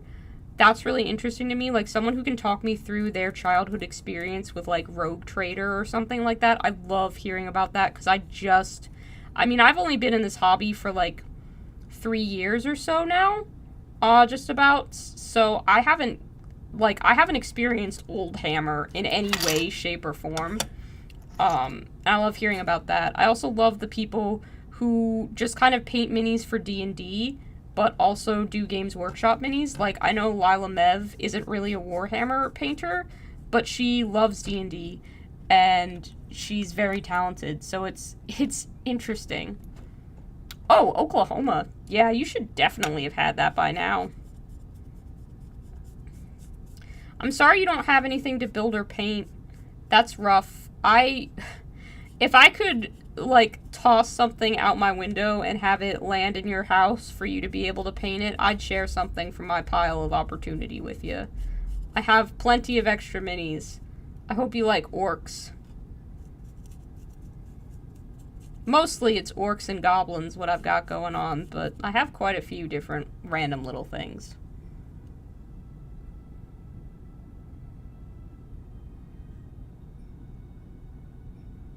Thank you, Keegan. I'm definitely aware of the problems in society, and I do my best, but, dude, everybody's only one person. I don't think humans were meant to be as inundated with the news of the collapse of the world as we kind of are. Like, there's a poem that I keep returning back to all of the time, during this crisis, because it makes me feel something inside. It's called Rural Boys Watch the Apocalypse by Kingston St. James. It's really good, and it makes me feel a lot of emotions, that are complex and I can't put into words, but if anybody asks me how I am feeling, I can tell them I feel like the poem Rural Boys Watch the Apocalypse by Kingston St. James, because that has the exact emotions that I am feeling in it. But in the poem, it is two people watching their neighbors pack up and leave, and their neighbors are, like, super Christian and are, like, singing about how great the end of the world is. And the two boys are just standing there by the creek, watching all of the stars fall one by one, trying to make jokes to kind of ignore the fact that things are happening around them that are so far out of their control they can't even comprehend it. And the last two lines of the poem are, like, one of them says to the other, "Think it'll hurt," and the other one says back, "Hope not." And, like, that's the best that you can hope for sometimes, is just that, at least if this is happening, I hope it does not cause me or you pain. That is it. That is, like, that's just how I've been feeling about everything recently. So, yeah. Having stuff like this where it's like, yeah, I don't want to look at the stars as they are falling out of the sky. I want to sit here and work on painting my armies because that's what makes me feel happy. I think there's a valid purpose to that. I really do.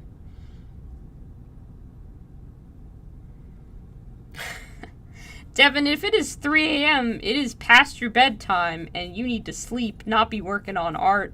Don't make me scold you. Ano does that all the time. He's like, it's 5 a.m., and I've tuned into your stream, and I'm like, go to bed, and he's like, okay. I think some of these... Well, you know what? I'll just try painting over all of them. Maybe I don't have to reprime them, but I'll at least use up the rest of the gray that I have here.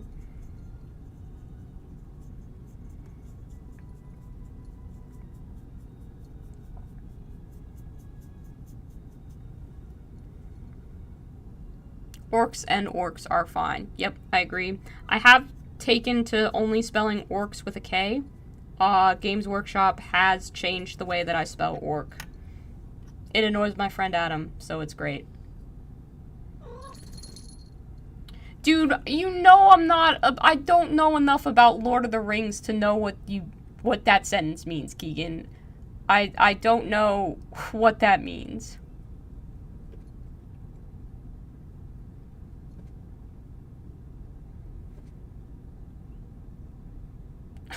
Bro, you're not spelling slept so good.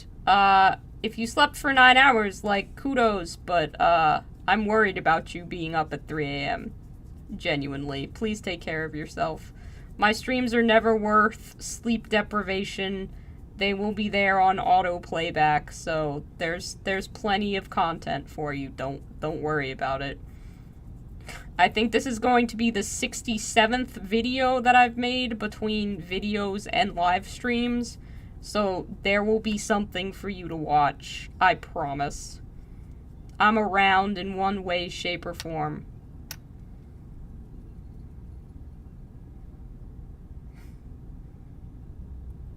You have a good night as well. Sleep well. I hope that your lab work goes well for you tomorrow.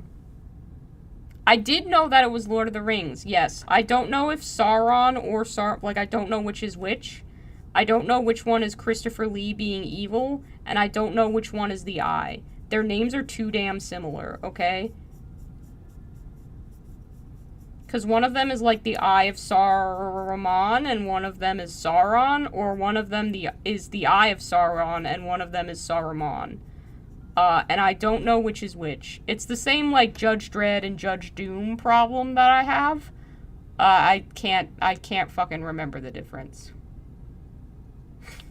Only 2 more videos left before the spell is complete. Yeah, I guess I do have to advertise that the 69th video is the 69th video. Especially for you group of hooligans.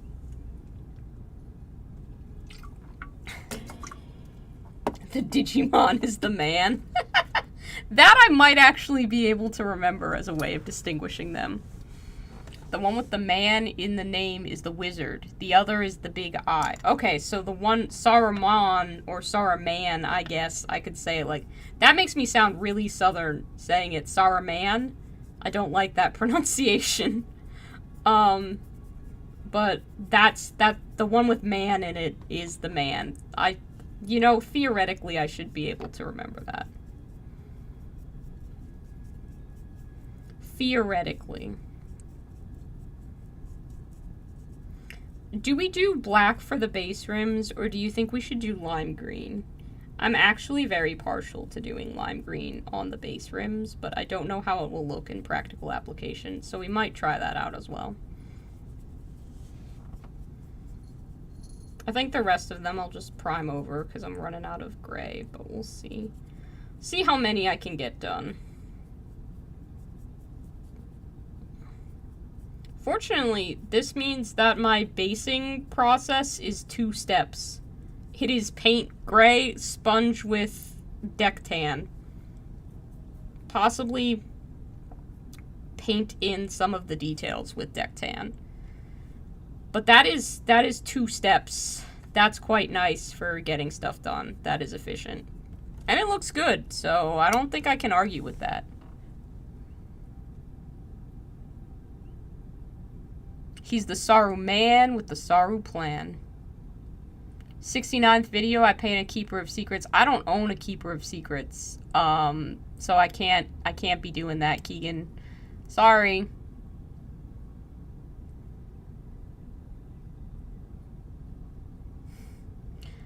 Yeah, not a problem. My streams are here to help with whatever.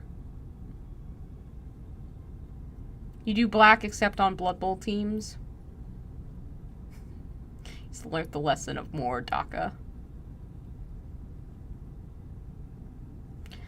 Ah, nice. What did you do in terms of home improvement, Destro? I'd be interested. Okay, I'll show you some of the different color base rims that I've done over my various armies. I have my display cabinet here, and I frankly have to fill time while I wait for the bases to dry.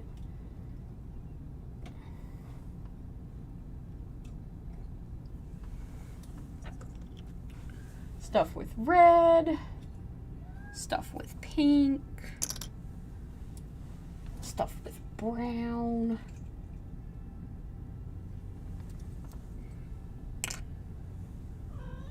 stuff with blue, and stuff with yellow. I think that's all the colors of base rims I've done. Alright, let's go through these. So, in terms of like chronological order, this is the first army that I've ever painted. These GW orcs and this one's a grot. Hector, I hear you. I know you have opinions. I hear you, buddy. I do. Your head is all wet because you were being a naughty boy and got sprayed. My camera doesn't want to focus on what's in my hand. I don't know how beauty bloggers and stuff do it, where they can get it to focus. I think that's about as good as we're gonna get. But the orcs and goblins, they have like pink as one of their accent colors, and then they are supposed to be mint chocolate chips, so like the camera isn't picking it up right now. But they do actually have chocolate chips painted on their little goblin bodies. And then some of them have like waffle cone details. The one I picked up doesn't happen to. But their little uniforms are pink and white striped. So I did pink bases for them. They've got little sprinkles glued on their bases. You can see that here. God, the focus is bad. I'm so sorry. But yeah, they have pink base rims. I didn't initially do anything with basing because I didn't realize that was part of the hobby process when I started my first army. So in an homage to that, I've only just kind of glued on a few sprinkles and just left it black because I think it's important to kind of preserve the look of my first models. But yeah, so these are for my 40k orc army. And they have pink base rims. And then the next army that I got was Adeptus Mechanicus, which I chose the world's least practical scheme for ever. They were meant to be, so like the ice cream was the theme for the orc army. I wanted someone for them to fight against that was cake themed. So these are supposed to be like a Black Forest Battenberg cake, which is why the checkers, but also the color scheme. Hector, you've got to stop biting my feet, buddy. This is not working out. But yeah, so they have red base rims. And then my other completed army is my Cruel Boys Age of Sigmar army. They have brown base rims because I just kind of wanted it to flow. So the ground is brown and then their base rim is brown as well. I just thought it looked better than black. These are my unfinished Soulblight Gravelord's army. He's a finished model. They have some red detailing on, and the red basing, I think it just made it look more unnatural and kind of ghostly and weird to me. Like, I tried black and it didn't have the vibe that I was going for, but the bright red, for whatever reason, does. I can't explain it, I just think it looks better. And then, for this one, this is a Zote. He's a Zote that's powered by cereal, so you can see his little cereal in his breathalyzer, and he has a little drinky straw, and that's how he just gets it. You know, he's got little blushies on his breathing thing and a little straw to his gun. He's yellow because yellow's my favorite color. He's got polka dots on his little carapace, And he's got a yellow base rim that says his name on it. His name is Pox. And this is a Zote. This is the first Zote that I ever painted. I love Zotes so much. I love this model. I had a bit of a struggle painting him at first, but I love how he turned out in the end. He's a little bit grungier than how I usually paint now. I try to paint a little bit cleaner, but he's, you know, yeah, I love this model. And then this one, I have a light blue base rim because it matches with all of the basing. But this is honestly another one of my favorite models that I ever painted. He's a candy troll. Like, come on. The only thing I wish I did differently is I wish I had filled this with actual resin instead of just kind of putting contrast paint in there and hoping for the best. So at some point, I might try and do a resin pour just to fill that up. But this was very, like, inspired by how the guys in the Dark Crystal, were painted. So I kind of started with initially, there's like a metallic undercoat on him so that he has a little bit of shimmer on his skin. Because I noticed with the puppets, they kind of had a little bit of shimmer as well. So, I really enjoyed that, and this is one of my favorite models that I've ever painted. So yeah, those are a couple of the different base rim colors that I've done. Oh gosh, okay. Oh, nice. Okay. Scrolling back up to Destro's home improvement, that seems like a really good problem to have fixed. Aw, thank you. Thank you, Outback Minis and Terrain. I have so much fun. I mean, I am very fortunate in the fact that no one at any point was like, you have to paint your models a certain way. I didn't really have that pressure going in. So I never felt like I was going to be bullied for it. I later did have a couple people who were like, what is going on here? Which would make me feel too great. But yeah, I never really had gatekeeping at the start to stifle any kind of ideas.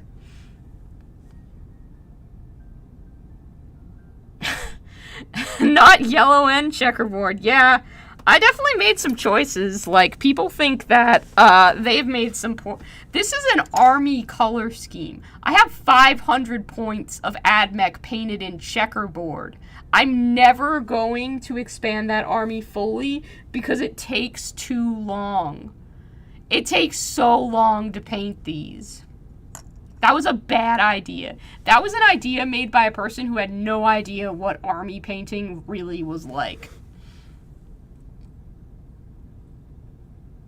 Yes, I have definitely complained about being in the checker zone before. It takes me too long. I spent months painting those stupid Patraxi flyboys for the AdMech. And I would take them out of the display cabinet now, but honestly, they're on a shelf beneath other things, and they have the horrible habit of being knocked off their flight stands, so they're just a pain in the ass. Not a well-designed model kit for sustainability. But I painted checkers on the wings, and I just want you to know that that is a mistake. If you're looking at that model and going, I should paint checkers on the wings, let me be the person that tells you no. That's a bad idea, and you should not do it. I'm going to put these back in the display case before a cat eats them. And then I will continue to read through your comments, because I think by that point we will have dry bases that we can work with. Or at least I'm hoping that we will.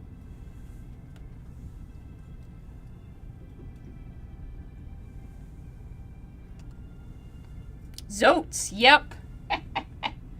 I'm glad. I'm glad everybody loves Zotes. I think that 40K and Age of Sigmar and, you know what, Necromunda and Horus Heresy and every other GW game, they all need more Zotes. Everything could use another Zote model. Let's get some more Zotes all around. He has a peppermint-themed Tyranid army? That's amazing! That's amazing! That's so good. I'm so proud of him. Zeke, I wasn't thinking of the Skeksis. I was thinking of the other things, the little guys. Not the podlings, but the things that the Skeksis are trying to kill off or exploiting for their resources. The name of them is, like, right on the tip of my tongue, and frankly, I'm embarrassed that I don't remember it. Gelfling! They're Gelfling. They are Gelfling. That's what they are.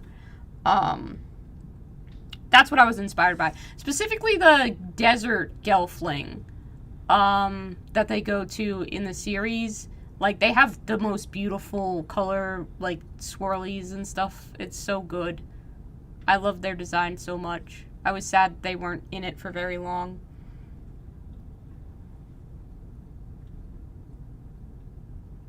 I'm pretty sure that that's awesome if I can field Zotes with Tau.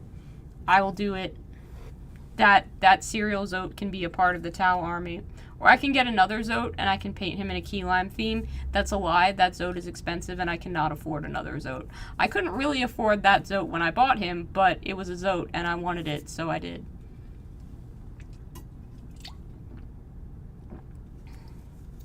Damn, 3 strikes.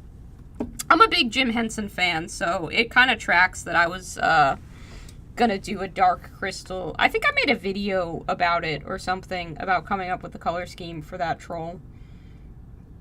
I'm pretty sure there's like a Creating Candy color schemes video on my channel where I talk about that in a little bit more detail. I definitely made a video about that. That's not a fever dream that I had. That is a real video that I actually made. You can check it out if you want. I don't care. I did just kind of talk about the whole process, so it might be a little bit repetitive. These are still drying. Damn. I thought I was being good at playing for time, but maybe I talk a little bit too fast. I could stand to slow down, I suppose.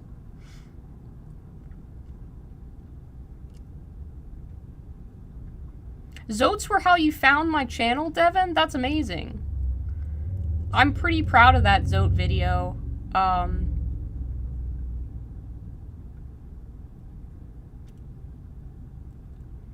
love Zotes. They're just so fun.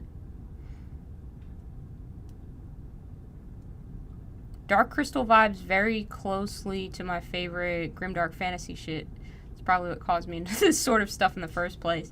If there's something that's on a similar vibe to the Dark Crystal, but I don't know about it, I need to know about it. So please tell me whatever it is that you're like, this is close to the Dark Crystal, because I would like to know. Jim Henson makes you think of Farscape Tau. Hello, Andy. I don't think I've seen you here before. Welcome. Please elaborate on why Jim Henson makes you think of Farscape Tau. I want more information. Yeah, Midwinter Minis video was how I found out about Zotes, that they existed. Cause they were reading the old Rogue Trader Codex, and they talked about how Zotes subsist on a substance called Zotobix, which is a play on Weetabix, which is like a cereal. I think it's more popular in the UK than America, but I knew what Weetabix was. And I was like, I like to do candy-themed paint stuff, so I clearly need to make a cereal Zote. And I did. So yeah, Midwinter Minis is also how I found out about Zotes. I'm glad you then found my Zote video by proxy of Midwinter Minis. That's like a nice little full circle moment, honestly. I think I'm gonna call these cookies and cream bases for my key lime pie Tau. And I think I'm gonna paint these parts in fully with Dectan, and then those will look good. It'll look good. It's enough like candy that it's like, oh yeah, that looks like what you say it is, and it's enough not like candy that it doesn't stand out too hard. So I think we've struck the perfect middle ground with this. I don't think it'll take away from the Tau being what they are, but I think it'll still keep things in the realm of, yeah, this is supposed to be kind of like a food and candy world. In the grim darkness of the far future, there is only Hydrox. There is no longer Oreo. If you understand what I'm talking about, you know a little bit too much about cookie history, just like I do. Or maybe you're just a Hydrox stan. That's okay.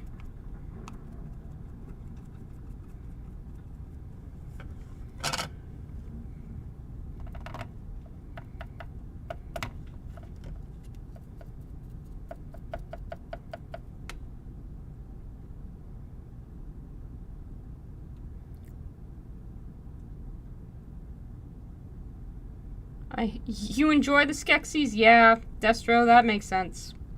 That makes sense. Weetabix is pretty popular in Australia, too. Oh, okay, cool. I've never had it before, personally. It doesn't look like I'm totally into kids' cereals. I have a cereal mascot, like, a fish, just, like, little figurines and stuff.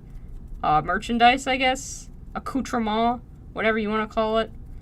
But yeah, I love me some sugary breakfast cereal. Although recently I've just been doing, toaster waffles for breakfast. Because they're exciting enough that I feel like getting out of bed because I can have a waffle. Jesus. Okay. I like Age of Sigmar and Underworlds, not as much as you like Eldar and 40k, but you don't like grim dark settings. Give me high adventure with high magic, that's fair. I love a good dark fantasy, not gonna lie. Henson's Creature Shop did all the puppetry for it, and all the rad different aliens feel like a perfect fit for Tau. Also, they reused the Skeksis frames exactly once. Yeah, I knew that Labyrinth was done, Labyrinth and Dark Crystal were done by the Creature Shop. I just didn't know why specifically they made you think of, was it Farside Tau that you said? Because, like, if there was a Warhammer Henson crossover, I needed to know about that, and I needed to know about it yesterday. Age of Sigmar has a lot of room for high adventure. The setting overall, a bit grim, but much less so than 40k, I agree. Spiderwick Chronicles, The Storyteller. Yep, Storyteller's great. Return to Oz. Spiderwick Chronicles used to terrify me. The concept of the Iron City that the dwarves make, I think it is, like, this is very vague memories because those illustrations were super terrifying to me when I read them. But, like, the concept of a living metal city has stayed with me as something that is legitimately creepy, and I don't exactly know why. I forget who the bad guy in Spiderwick Chronicles is, but there's one illustration of him that scared the shit out of me as a child. Very, very fun book series, though, if I recall. The movie adaptation was horrible. It was so bad. It was so bad. Return to Oz is also kind of, like, crazy. That's a weird film. I did watch it. I think I would have liked it more if I was a kid watching it. As an adult, I'm just kind of like, I get it, but I'm past the point where this is good. Block of wheat you put in cereal kind of turns to paste, not tasty in appearance, but fills you when hungry. That's fair. Yeah, that sounds like a very 40k food. Hydrox was brilliant. Make it sound as unappetizing as possible so the youngins stay out of your stash. Or you're a veteran of the Cookie Wars. The Cookie Wars sound like a foundational event within the Fiververse. There's no Fiververse. That doesn't exist. But it does, yeah. If you want a game about Cookie Wars, go download Cookie Run, or Cookie Run Kingdom. I sometimes play that with my friend, but it's just a dumb little app where you are collecting various gingerbread cookies, and they have fake deep lore about a cookie war that happened. Oh, I'm sorry it's poison to you now, Poppy. That's really unfortunate. Oh, you prefer high fantasy over sci-fi. Okay, I get it. I loved being terrified as a kid. Oh, yeah. Absolutely. That's why I think films like, Secret of NIMH and All Dogs Go to Heaven those Don Bluth films, those early Don Bluth films, are so important. Like, I honestly think a good bit of terror as a child is helpful. I used to be terrified of the creepy old lady in Snow White, but I still loved the film and wanted to watch it all the time, even if at some points I couldn't sleep because I was so scared of her. But, like, yeah, I definitely think that being afraid of, like, fictional characters as a kid was helpful in some way, shape, or form. Like, I can't put into words exactly why I feel like that was an important thing for me to have experienced, but I appreciate it. I don't necessarily agree that media for children needs to be completely, like, saccharine and not have any problems in it. I think that scary things are, like, horror should be for all ages. Horror books for children, like Scary Stories to Tell in the Dark and the R.L. Stine things, like, they have a place. There is a desire for them amongst children. I don't exactly understand the psychology of it, and I don't have a child of my own, so I can't really speak to that on any deeper level than just, I think it was helpful for me as a kid to have confronted a bunch of things that scared me. But I don't exactly know why or what benefit I got from it. I just appreciate that that was a part of how I experienced media.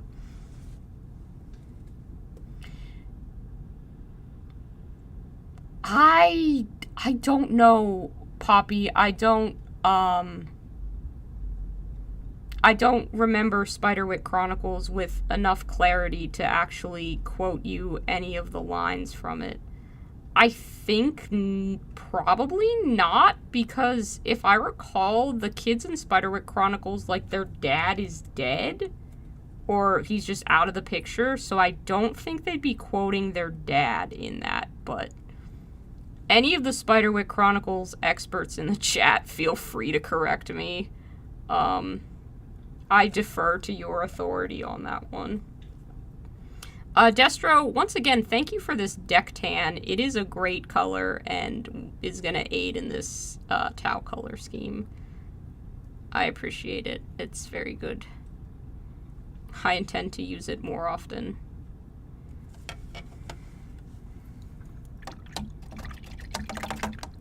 There's no Cookie Wars. There's no Fiververse. Why do you guys keep making up fake deep lore about me? The death of Gilbert Godfrey better be on there if you're making a timeline, Destro. Be sure to include that, because that's important. Spaceboy is not a refugee from the Cookie Wars. Don't bring him into this. Your grandfather showed you Alien at 5? Damn. Gravity Falls was good kids' TV. That had some horrifying moments. I also love that they managed to do a creepy animatronic thing. And if I remember correctly, I think it hit just around the same time that Five Nights at Freddy's was getting popular, like by pure coincidence that happened. It could have been it's just around the time where I had heard of Five Nights at Freddy's, which is definitely, like, probably months and months, if not a full-ass year behind when the rest of the world found out about it, but I do think it's funny. I think that would be an interesting time to take a look at that and see about that.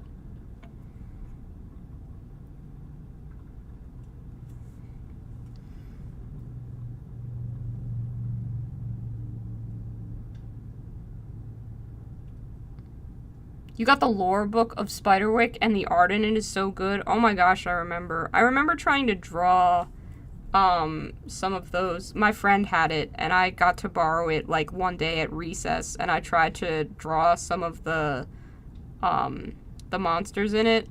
I like I forget what they are, but they're the little underground things with, like, the big eyes, and they kind of look like frogs. They're really creepy looking. I liked them. And then I tried to draw a changeling from there, too. Just because I've always kind of liked changelings. Possibly that's a bit to do with being non-binary. I think there's a general... there's a common thread amongst people who don't conform to the genders that they were assigned at birth to gravitate towards shapeshifters and changelings and things of that nature. I'm not sure if that's a real phenomena or just something I've noticed amongst my few non-binary friends, but I feel like there's a common thread there.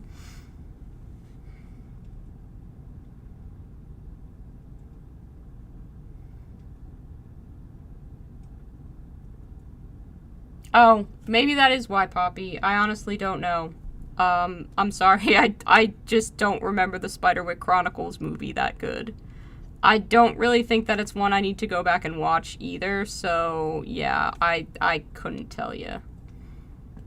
It's a shame. I wish that it had been good, because it definitely had the right sort of source material where you can... It's not like Dune. Sorry, Destro. I'm always shitting on Dune while you're here, but... Spiderwick Chronicles is actually something that you could adapt well, as opposed to being, like, super long and mostly about people having thought wars in their brains or whatever the fuck people have told me Dune is about. I don't fucking know. I'm so sorry. I've heard so many things about Dune, and all of them just sound like the most impossible media to adapt in the world, yet here people are making Dune movies.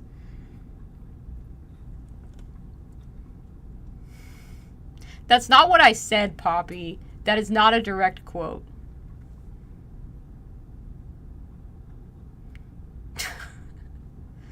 Thank you. I think the bases are looking really good, too. I think that this is, surprisingly, a very effective, treatment for them. It's not exactly what I thought they would look like going in, but I like how it's turning out. I'm excited to see how it's gonna look when I finish up the base rim and stuff like that, and I'm hoping that I can get that done so I can glue, the models to their bases, and have the first 2 finished Tau out of the literal hundreds that I have to do. That I get to do. I say have to do as though it's a chore. I love that I get to work on this project. I'm very excited about it. And I'm optimistic for how it's going to turn out, and that it's going to look very different from any other Tau army out there. I'll probably run them as the green one. I don't remember what kind of Tau those are, but I feel like it's reasonable. And people will be like, ah, yeah, I see that you did, like, a candy riff on this Tau army. That's cool. Haha. Okay, let's play Tau. And then, yeah, that'll be good.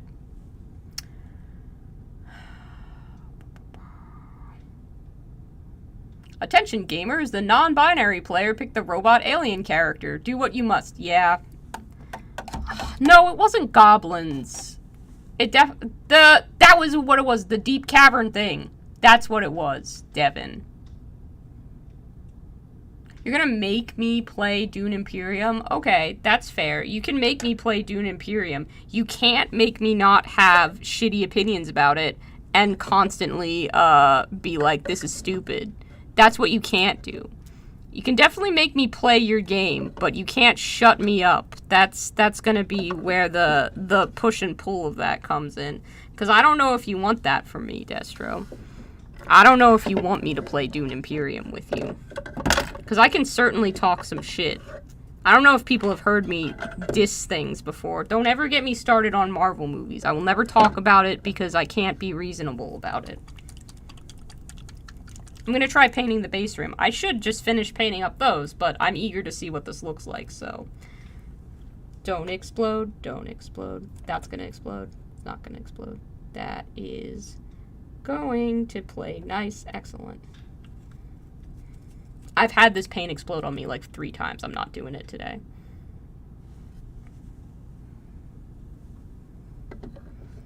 The Green Tau are the only non-Chaos faction to have managed to successfully poison the Nids. I don't know that sentence came out the best, but I get what you're saying.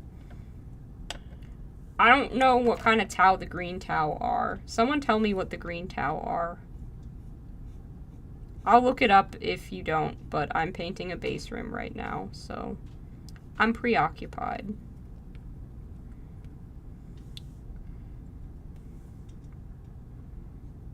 I have Kate Bush's Running Up the Hill stuck in my head, and you have no idea the level of self-control it is taking me to not be singing that literally every 4 seconds.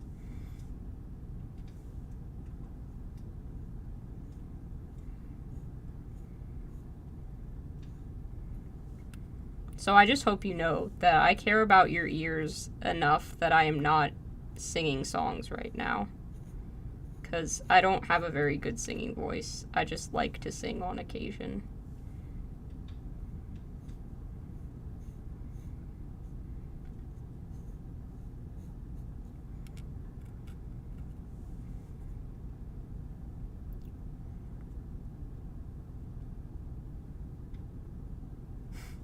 You have it on wrong authority. I do not love Marvel movies. I'm so sorry, Poppy. Your information is false. It is not accurate information. I have never once loved a Marvel movie. I'm so sorry to break that news to you. It must be devastating. Yeah. Yeah. Look at how good that green... Yes. Bro, that's it. Fuck yeah. Dude, are you kidding me right now? Like, I know that coat of paint is thin as hell and it needs a second one for the base rim, but that looks dope as shit. There's no way that that is not the correct choice. This is absolutely right. Bros, we got it. We fucking found the vibe. This is fantastic.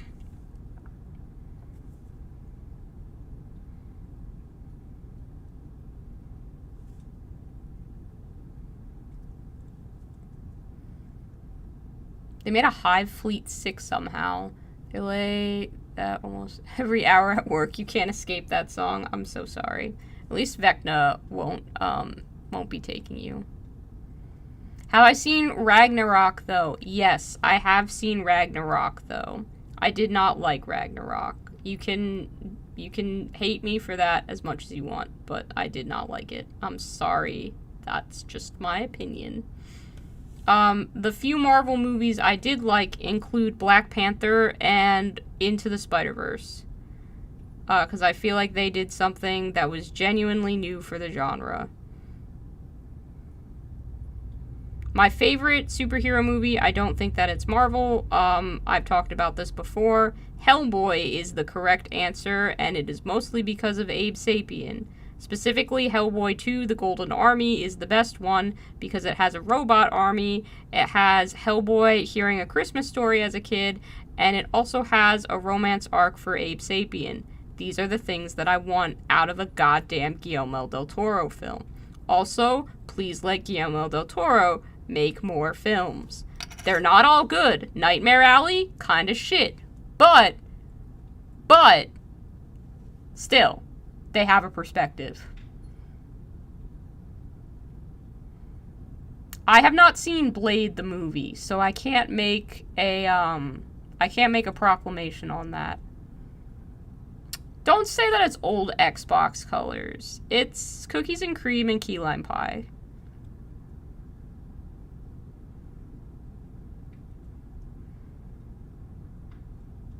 That's fair.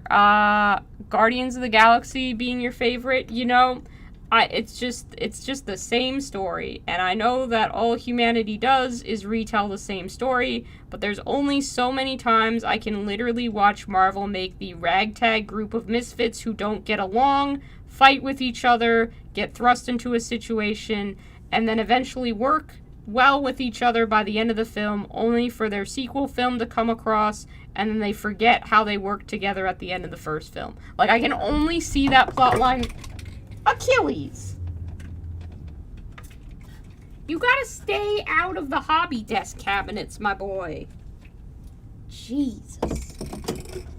As I'm streaming, bro. I can only see that happen but so many times in film. And we're not talking about this because I'm gonna get canceled because I don't like Marvel movies. That's gonna happen.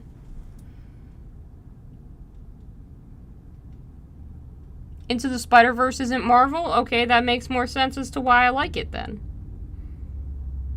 That makes more sense. Artemis97, you are correct. You love Hellboy 2: The Golden Army. Thank you for joining us and being the logical, sensible one here. I appreciate that. I don't know much about Marvel Comics. I didn't have anyone around me who was really into comics growing up, and frankly, I never know where to start when going into a comic book shop. It's a bit overwhelming, so I just never really got into it. And nowadays, I'm just kind of like spending my money on models.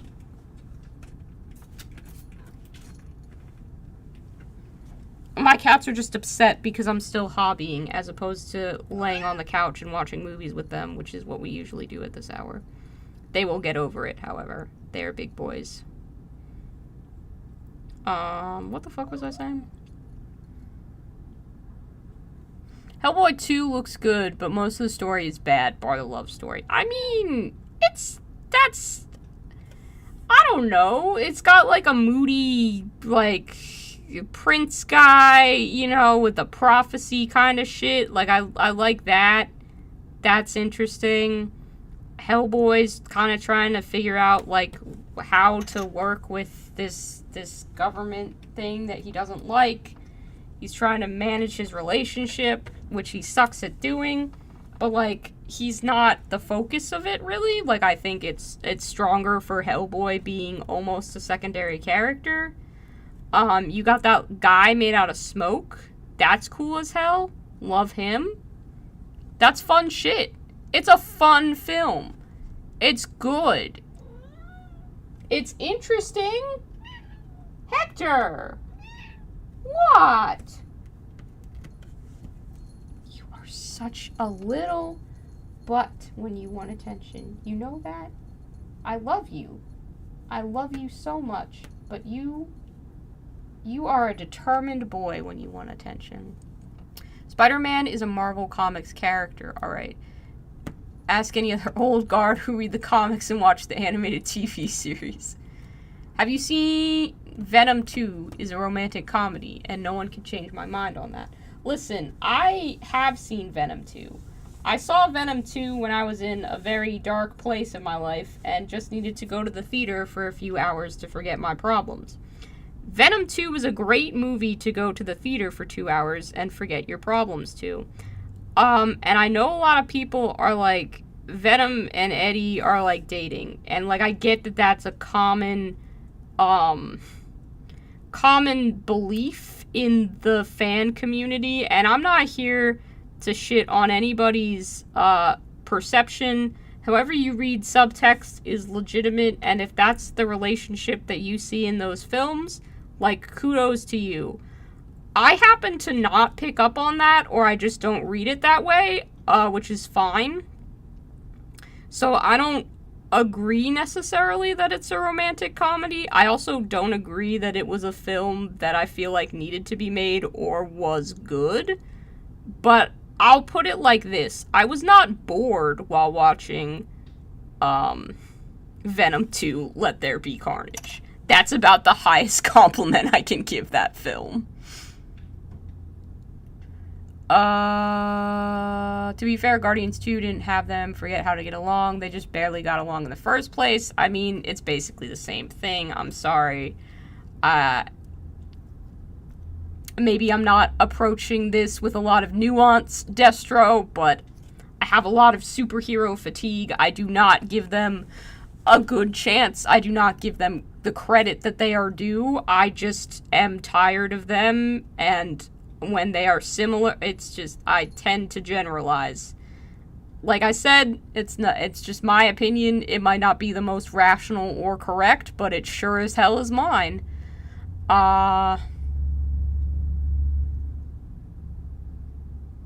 Hellboy 2 is not a worse version of the first film, because the first film, I don't know, it didn't have the first, I'm trying to remember this correctly, because, like, the Hellboy 2 opens on, like, the auction with the weird tooth fairies and shit like that. Like, that's cool as hell. That's very imaginative. That's different. It's weird. It is not at all the same opening as the first film. It's not an origin story. It's just not that. I do agree that, like, the the scene where they're fighting the giant, like, leaf monster kind of thing, that's sort of nonsense, but, like, the troll market is cool. That's a whole vibe. That's, like, the best scene. It's interesting. It's different. The visuals are astounding. I love it. Hellboy 2 is the best Hellboy film.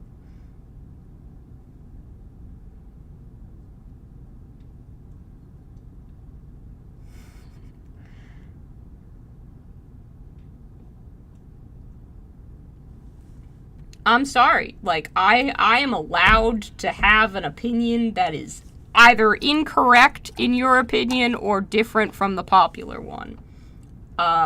So just like me liking Hellboy 2 and thinking it's the best superhero movie is gonna be incorrect in your mind, I will probably have incorrect opinions about your favorite Marvel film.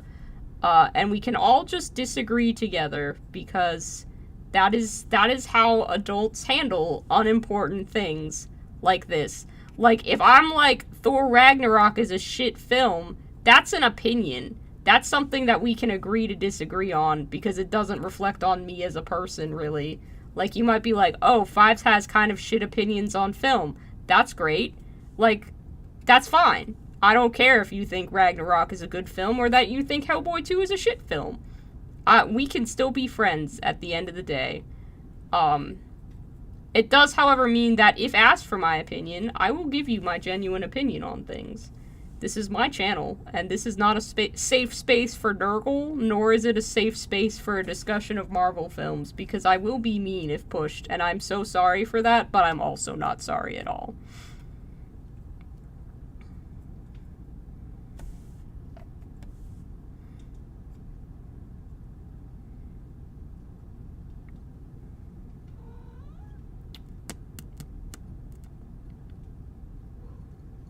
The death of the Elemental was so sad to you? That's fair. I mean, that affected you. That's reasonable. I think Hellboy and I share a similar love of cats, which is great. I always forget that somehow when I'm watching those films, and I'm always charmed whenever Hellboy's room is just crawling with like 10,000 cats. I'm like, hell yeah, that's some goals right there. That's a good character trait that Hellboy has.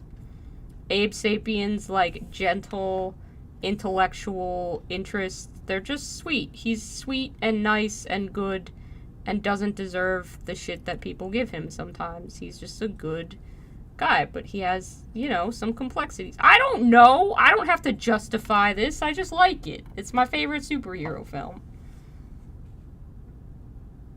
Yeah, I know that Hellboy is not a Marvel film. I'm talking about, superhero films at large, as opposed to, like, specifically Marvel movies. Because, like, if someone asks you what your favorite superhero film is, most people will name a Marvel movie. I, however, will say Hellboy 2, which is, in my opinion, the correct answer. Devin, that is fair. However, I, you know, when asking about favorites, like, people have their favorite superhero movies, and if someone says, like, Iron Man, most people aren't like, damn, that's a weird choice. When I say Hellboy 2 is my favorite, a lot of people are like, damn, that's a weird choice. So I'm used to having to justify that. And again, favorite is different than best, because best in film is really hard to judge. Because something like Into the Spider-Verse really brought something new to the medium for people to take away. It was very much something different and made technological advancements, which arguably could have a greater impact on film as a whole. But I don't know that makes it the best. It is hard to judge best when you are judging something subjective, like art. So, yeah, it's impossible to actually narrow it down to what is the best superhero film, because everybody is going to take something slightly different away from it. To me, something that I require in films that I like, or films that I get a lot out of, is for them to be charming in some way, shape, or form. I have to be charmed at some point for me to like a film, and a lot of superhero films do not bother to be charming. My favorite film of all time, Mad Max Fury Road, does bother to be charming. That interaction between Nux and Capable, where he's talking about the tumors, and he says that their names are Larry and Barry, and that they have smiley faces tattooed on them, that is charming.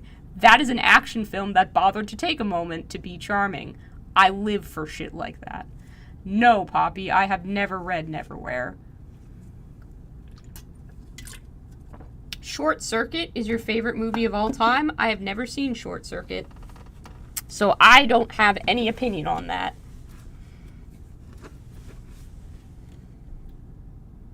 Destro loves his robots.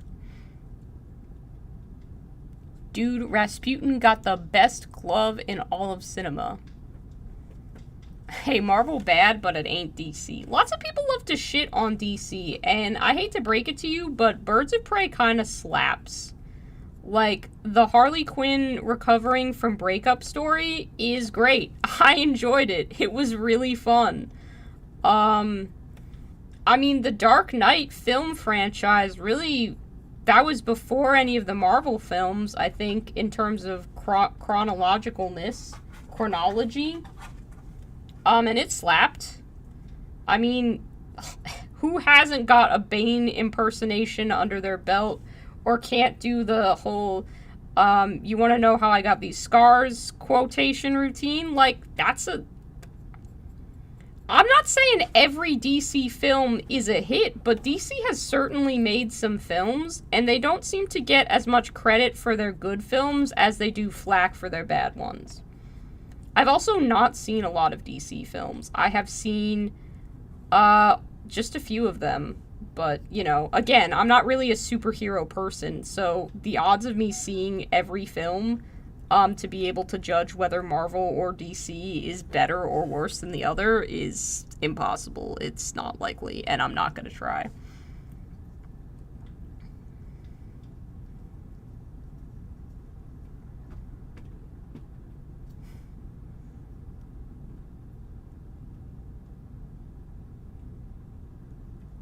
Oh, sorry, I didn't mean to sound offensive about that, Rothian. Short Circuit is great, except the brown face. Ooh, yikes. Big yikes. Big Trouble in Little China is your favorite film? Okay. I watched that. I did not get much out of it, but I know that it is a lot of people's favorite film. Yeah, if we're talking all-time favorite films, Mad Max Fury Road is my all-time favorite.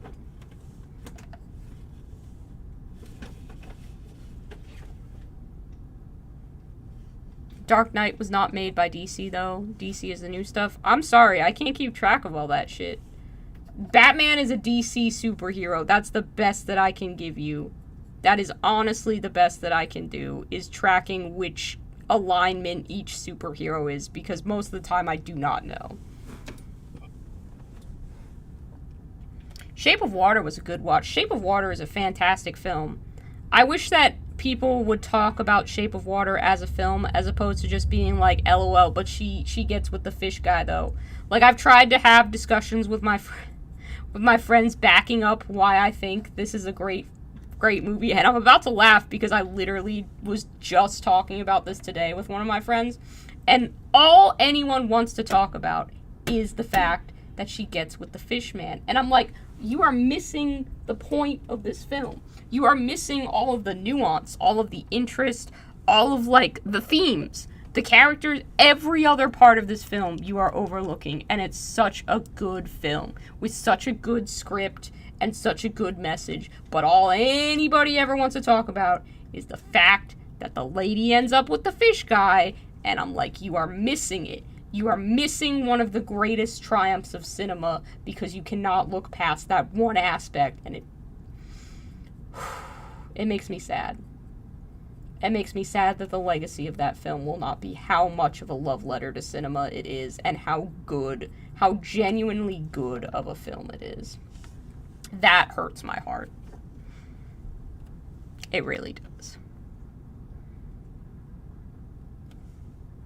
Same way you feel about the show Torchwood.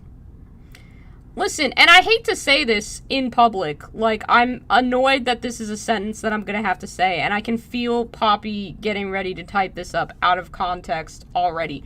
But you don't even see the fish dick, okay? Like, people are really bent out of shape about it, and I was like, alright, when I go into this film, like, I'm preparing myself, you know? I'm just like, it's, whatever happens, happens. You don't even see it. Everybody's all up in arms and riled up about something that doesn't even fucking happen. And I'm like, what the fuck is your problem? I was like, this is going to be crass as hell, and I'll need to just sit here through an awkward sex scene, as you do in films when you go and see them and there are other people around. Because nobody actually knows how to react to that shit when they're in a theater full of other people.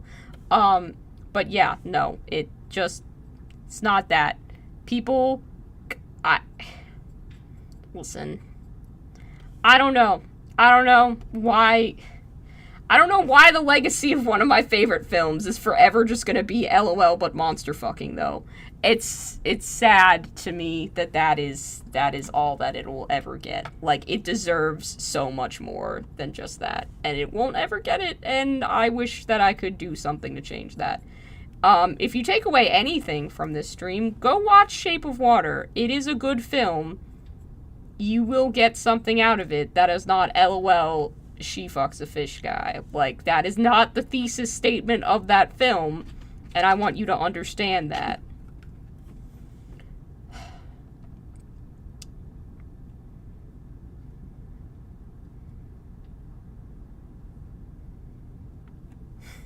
I've never watched Torchwood before.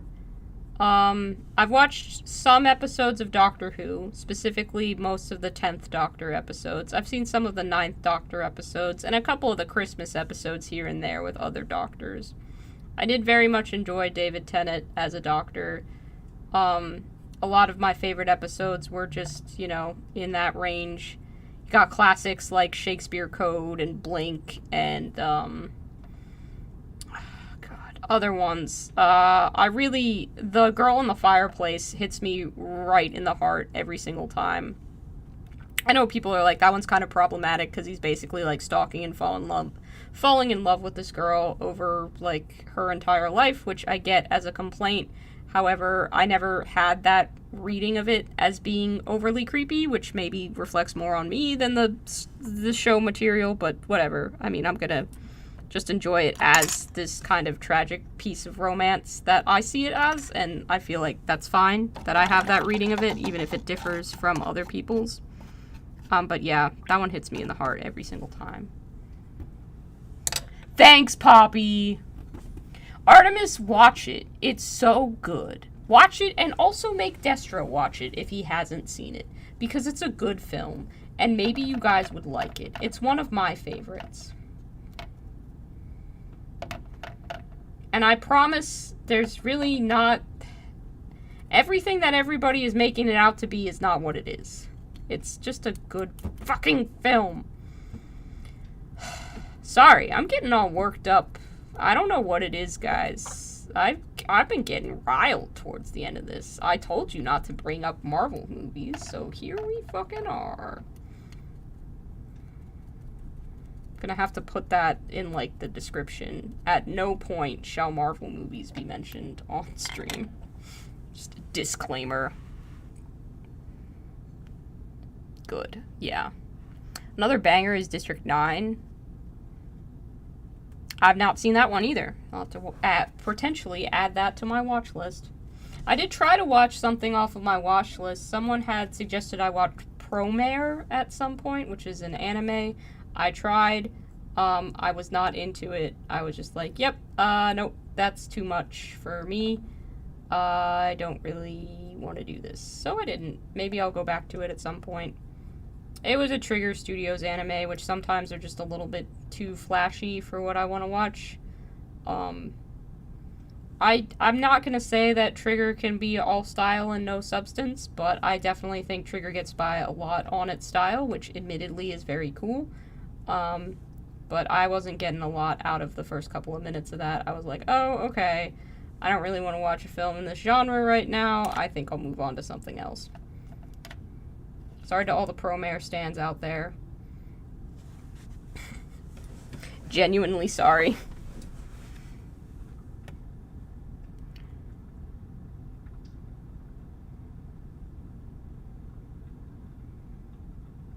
Did I bring them up? I did. Yeah, I did. That's fair.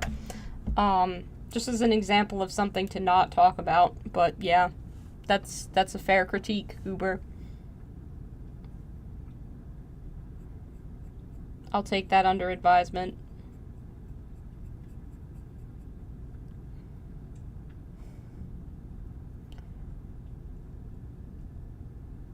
The lighting is very good. I would say that 90% of the screen is visible on average. In terms of pretentiousness, I would say you're looking at most of the time, if we're talking about Green Knight as a 10 for level of pretentiousness, the majority of the film, I would say, is like, it ranges between 4 to 6, which I would say one scene could be read as like an 8, but it's only like a minute and a half long at most, and it genuinely just depends on whether you look at this and go, I kind of hate dream sequences, or lol, that's kind of fun. So it'll depend on your reading of the scene. I think overall, in terms of pretentiousness, it's like a 4, but I do recognize that there are parts of that film that are just kind of an ode to other pieces of cinema, which kind of ups it in terms of pretentiousness. Destro has opinions about The Green Knight.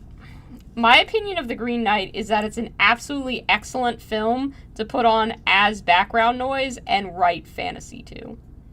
I think that is how The Green Knight is best watched, and I honestly need to purchase a DVD copy so I can do just that.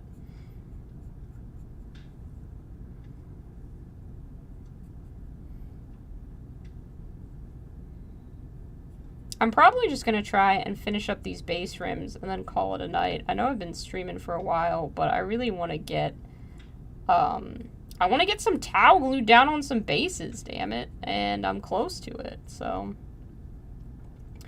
Once that base rim of the top one dries there, we're going to glue a towel on there, and that's going to be the first finished towel in the Army, and that's pretty exciting. I wish this base rim color was a little bit thicker and I didn't have to do multiple coats of it. Also, the bases for the custom 3D printed bases that I got, the base rims are not smooth. They're kind of textured, and they look a little bit like a pickle after I've painted them, which is funny.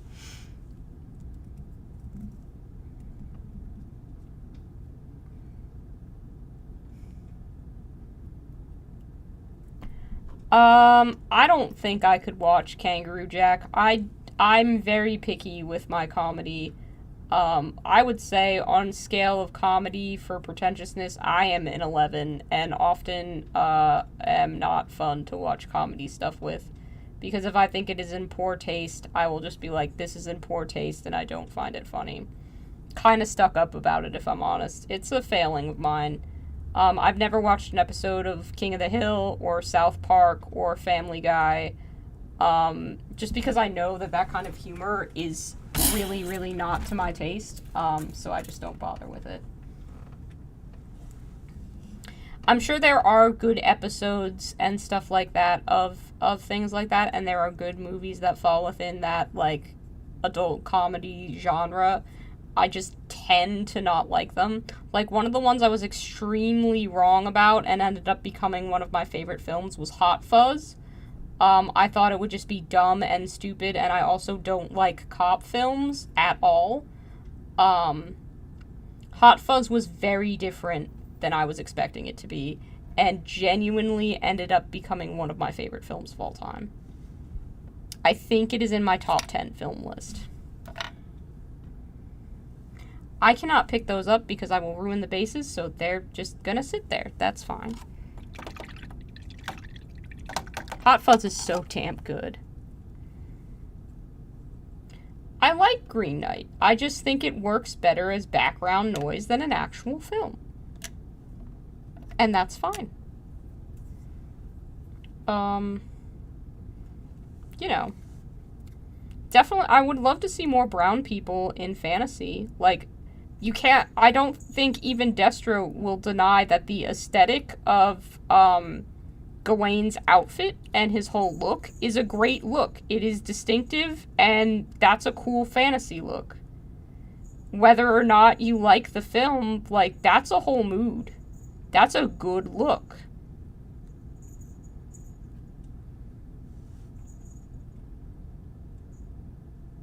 I have not, I've not seen The Boys. I think it's like on Amazon Prime or something, and since Jeff Bezos is my mortal enemy, I will not give Amazon any money. At all. Point blank. If you have to buy Amazon to, like, survive because it's the only thing that delivers to your area, obviously I'm not going to judge you for that or anything. Like, people survive in all different kinds of ways. That's the only way for some people to get what they need. I totally understand. I will not support Amazon in any way, shape, or form. And if you ever see me taking an Amazon Prime audiobook deal on this channel, please know that I have, in fact, been replaced by some sort of shapeshifter or one of those there is no war in bossing, say, counterparts. Like, that is not me. I did not do that.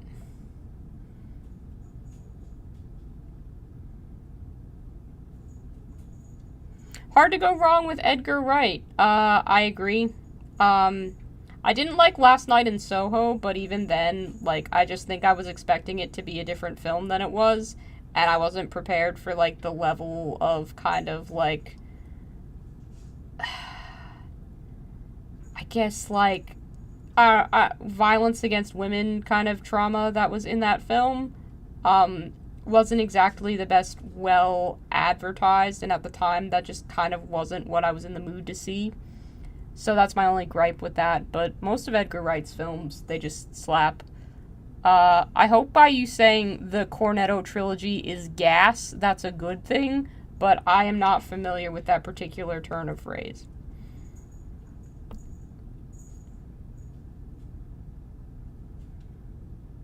Oh man, I'm sorry, Devin, I don't understand what you just said.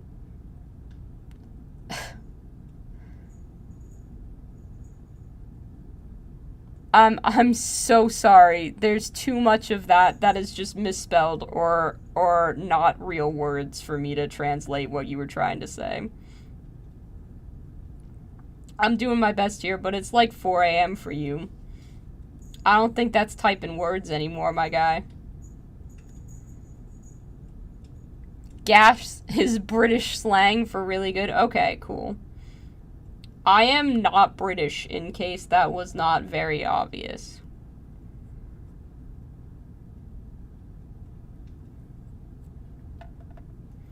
I'm almost aggressively American. Not to the point of, like, owning guns and stuff like that, but my love of theme restaurants, breakfast cereals, and the animation industry somehow just translates into being very aggressively American. It might be. I would not say that I am down with the hippest slang in the world. Many of my friends have to explain to me what shit means, and it's often quite embarrassing. Like, I did not know why based was a thing that people were saying. I was like, alright, cool. Like, I was just gonna smile and nod, but I had no idea what that meant, and I had to ask someone at some point. I'm like, yo, what's the whole deal with based? And they're like, oh, based is basically the new epic, and it can be used ironically sometimes. Generally, it's used in a like, genuine way. But based and cringe are, like, the new, like, epic and fail, and I'm like, oh, okay, I guess I get that, kind of. But yeah, those are the things.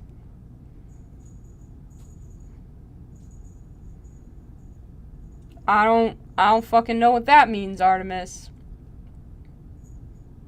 Oh, come on. Don't make me read all this slang I don't understand.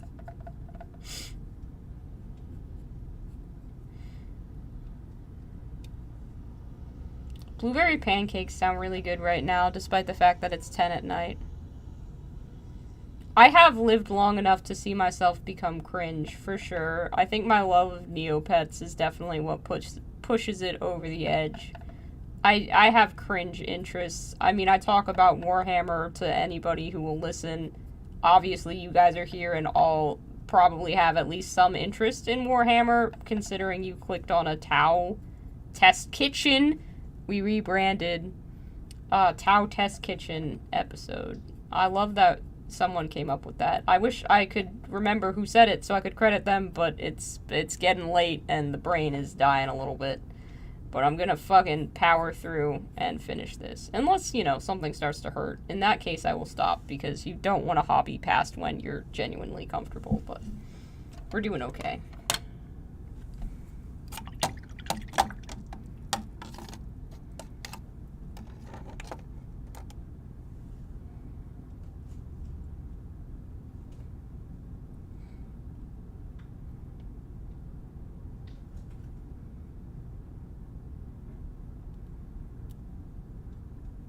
When it comes to UK slang, the dumbest for you is Birmingham screwdriver, which means hammer.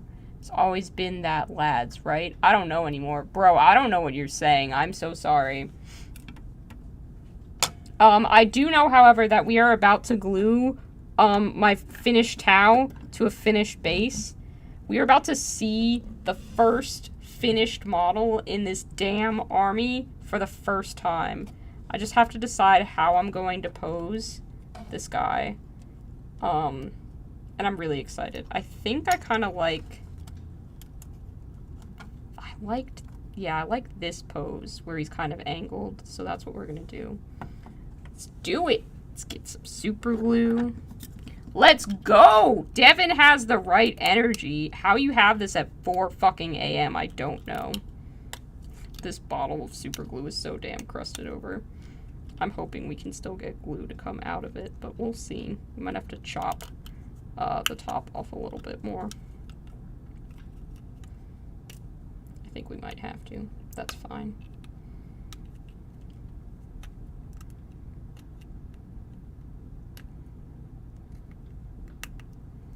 "4 a.m. is a perfectly reasonable time to be awake." Well, we're not all nocturnal like you, Destro.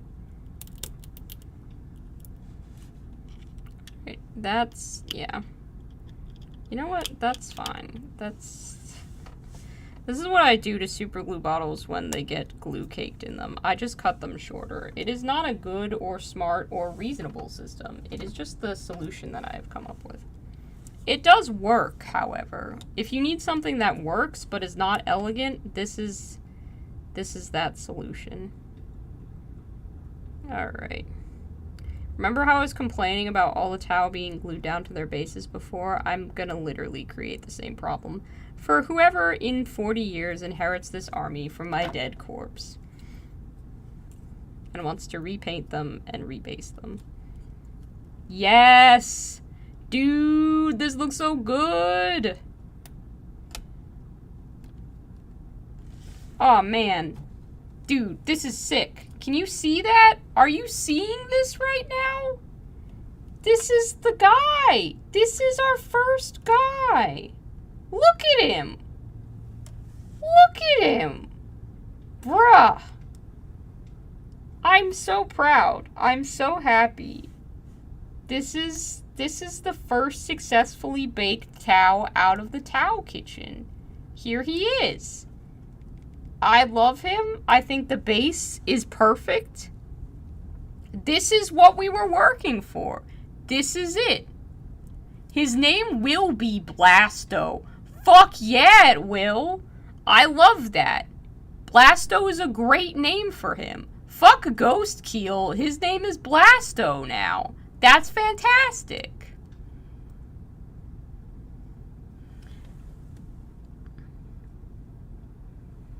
Oh god. I know that Pogger is a good thing, but I'm definitely not saying all the rest of those words, Keegan. Are people seriously using Keanu like Keanu Reeves to mean cool?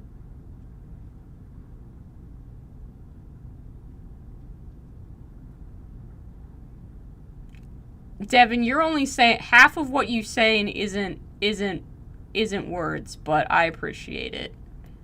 if you're actually watching the sunrise with a, like, bear, as in, like, the animal, I am concerned. Maybe call animal control. The bases make 'em pop, bruv. Bruv. That's a bit of British slang that I do know and quite a fan of. Blasto. Blasto is good. Yeah. This is Blasto. He's amazing. I love him. And he will, hopefully be useful in the Tau army. But yep, we've got Blasto, and Bojangles is gonna have his base finished. The base rim just needs one more coat. And then, I'm gonna find a way to drill through the bottom. I think I have, like, something that can poke through. Or I'll just fucking Capri Sun this and try and slam that bit of plastic through there. Hopefully I won't do that. I think it might be a bit too late to try and Capri Sun a base to get what I want out of it, but I should be able to find a needle or a sculpting tool or something that can drill that little bit of plastic out of there. I know most people would use a pin vise or a drill. I do not have one, so I will be using whatever is at hand.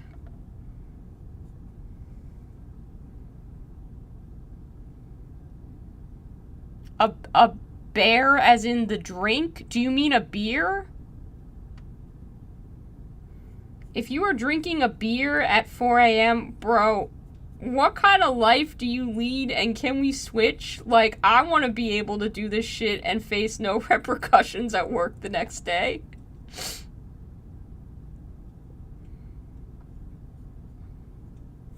I don't know, Destro. I think that you being a grognard is inherently a type of slang right there. Because other people don't know what a grognard is, so I don't think you're above the system.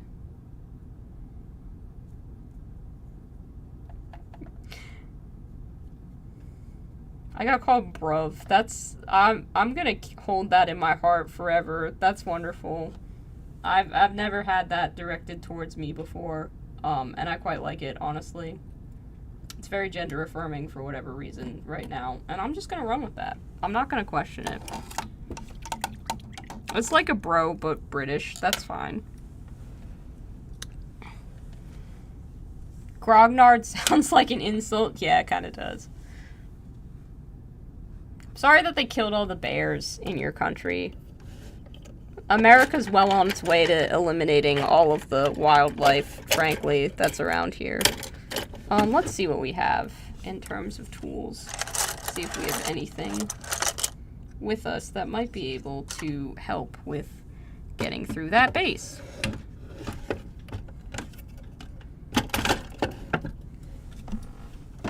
I should be able to find my trusty sculpting tool somewhere because it has a pointy end. Yep, here it is. Stick them with the pointy end. That might be too thick. Oh, no. Whoa. Okay. Oh shit. Alright. I poked myself in the finger a little bit while getting that to go through, which I wasn't expecting. I thought there would be a tiny bit more resistance. So, no blood or anything. I am not harmed, but just a little surprised. That'll work beautifully, actually. And then, all we gotta do is glue this in. I think we need to make that a little bit bigger.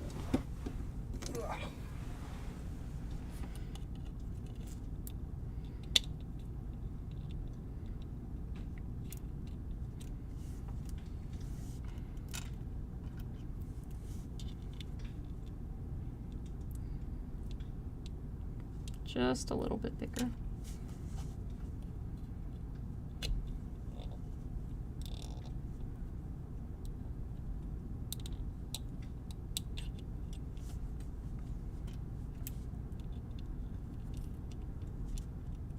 Yeah, and then we should be able to glue it in and have it stay, and that'll look great. Awesome. Okay.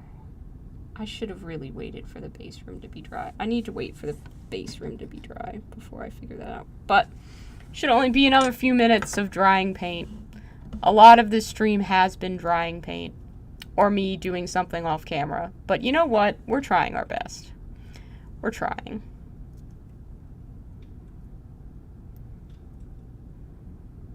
Tau Pathfinders look pretty cool. Yeah.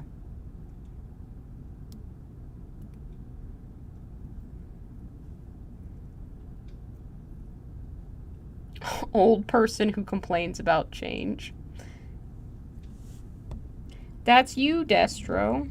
I'm not apparently I am not patient enough to wait until the base rim has dried and not going to take my own advice. Let me glue this in here. Gonna glue this and then not have room for a magnet, which is fine. I'll find another way to get a magnet in this one. I now also realize that I can't, pull this one upside down because, I need to wait for the super glue to dry. And if it doesn't dry in here, then it's gonna dry, somewhere else, which is not gonna be useful. Does kind of look like the ground is exploding from where this Tau is, but that's fine. I'm not worried about it. Maybe I am worried about it, but I refuse to acknowledge it.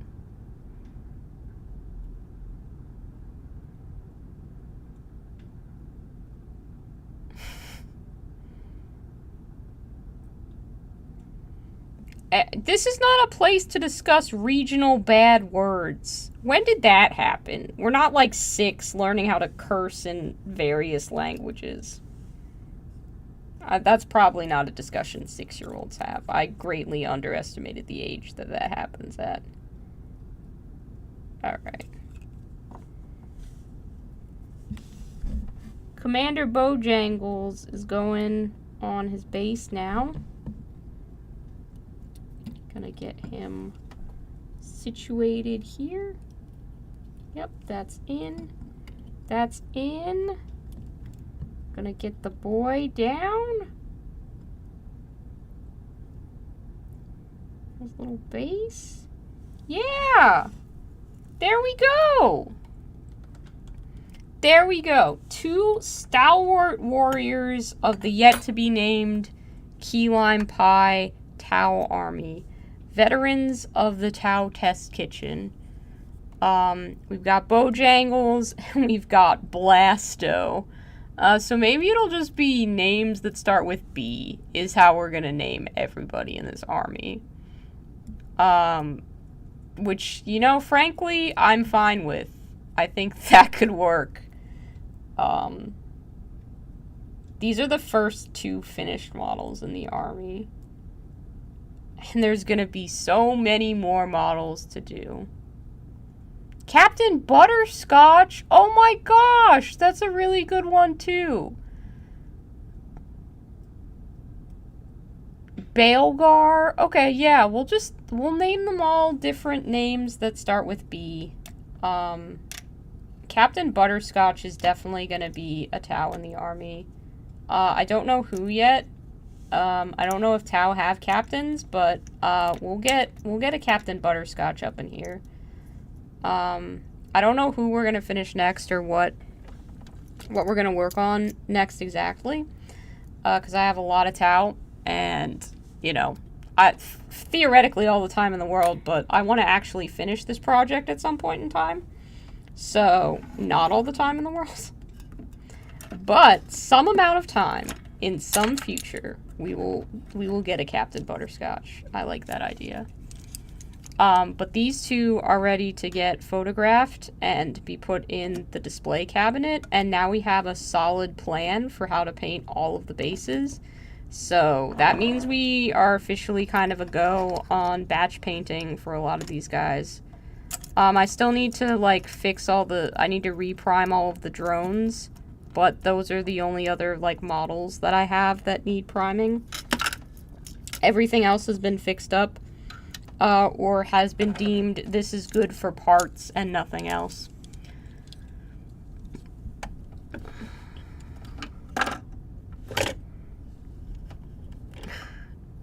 Being honest, UK slang is just 40k orc speech. Yeah.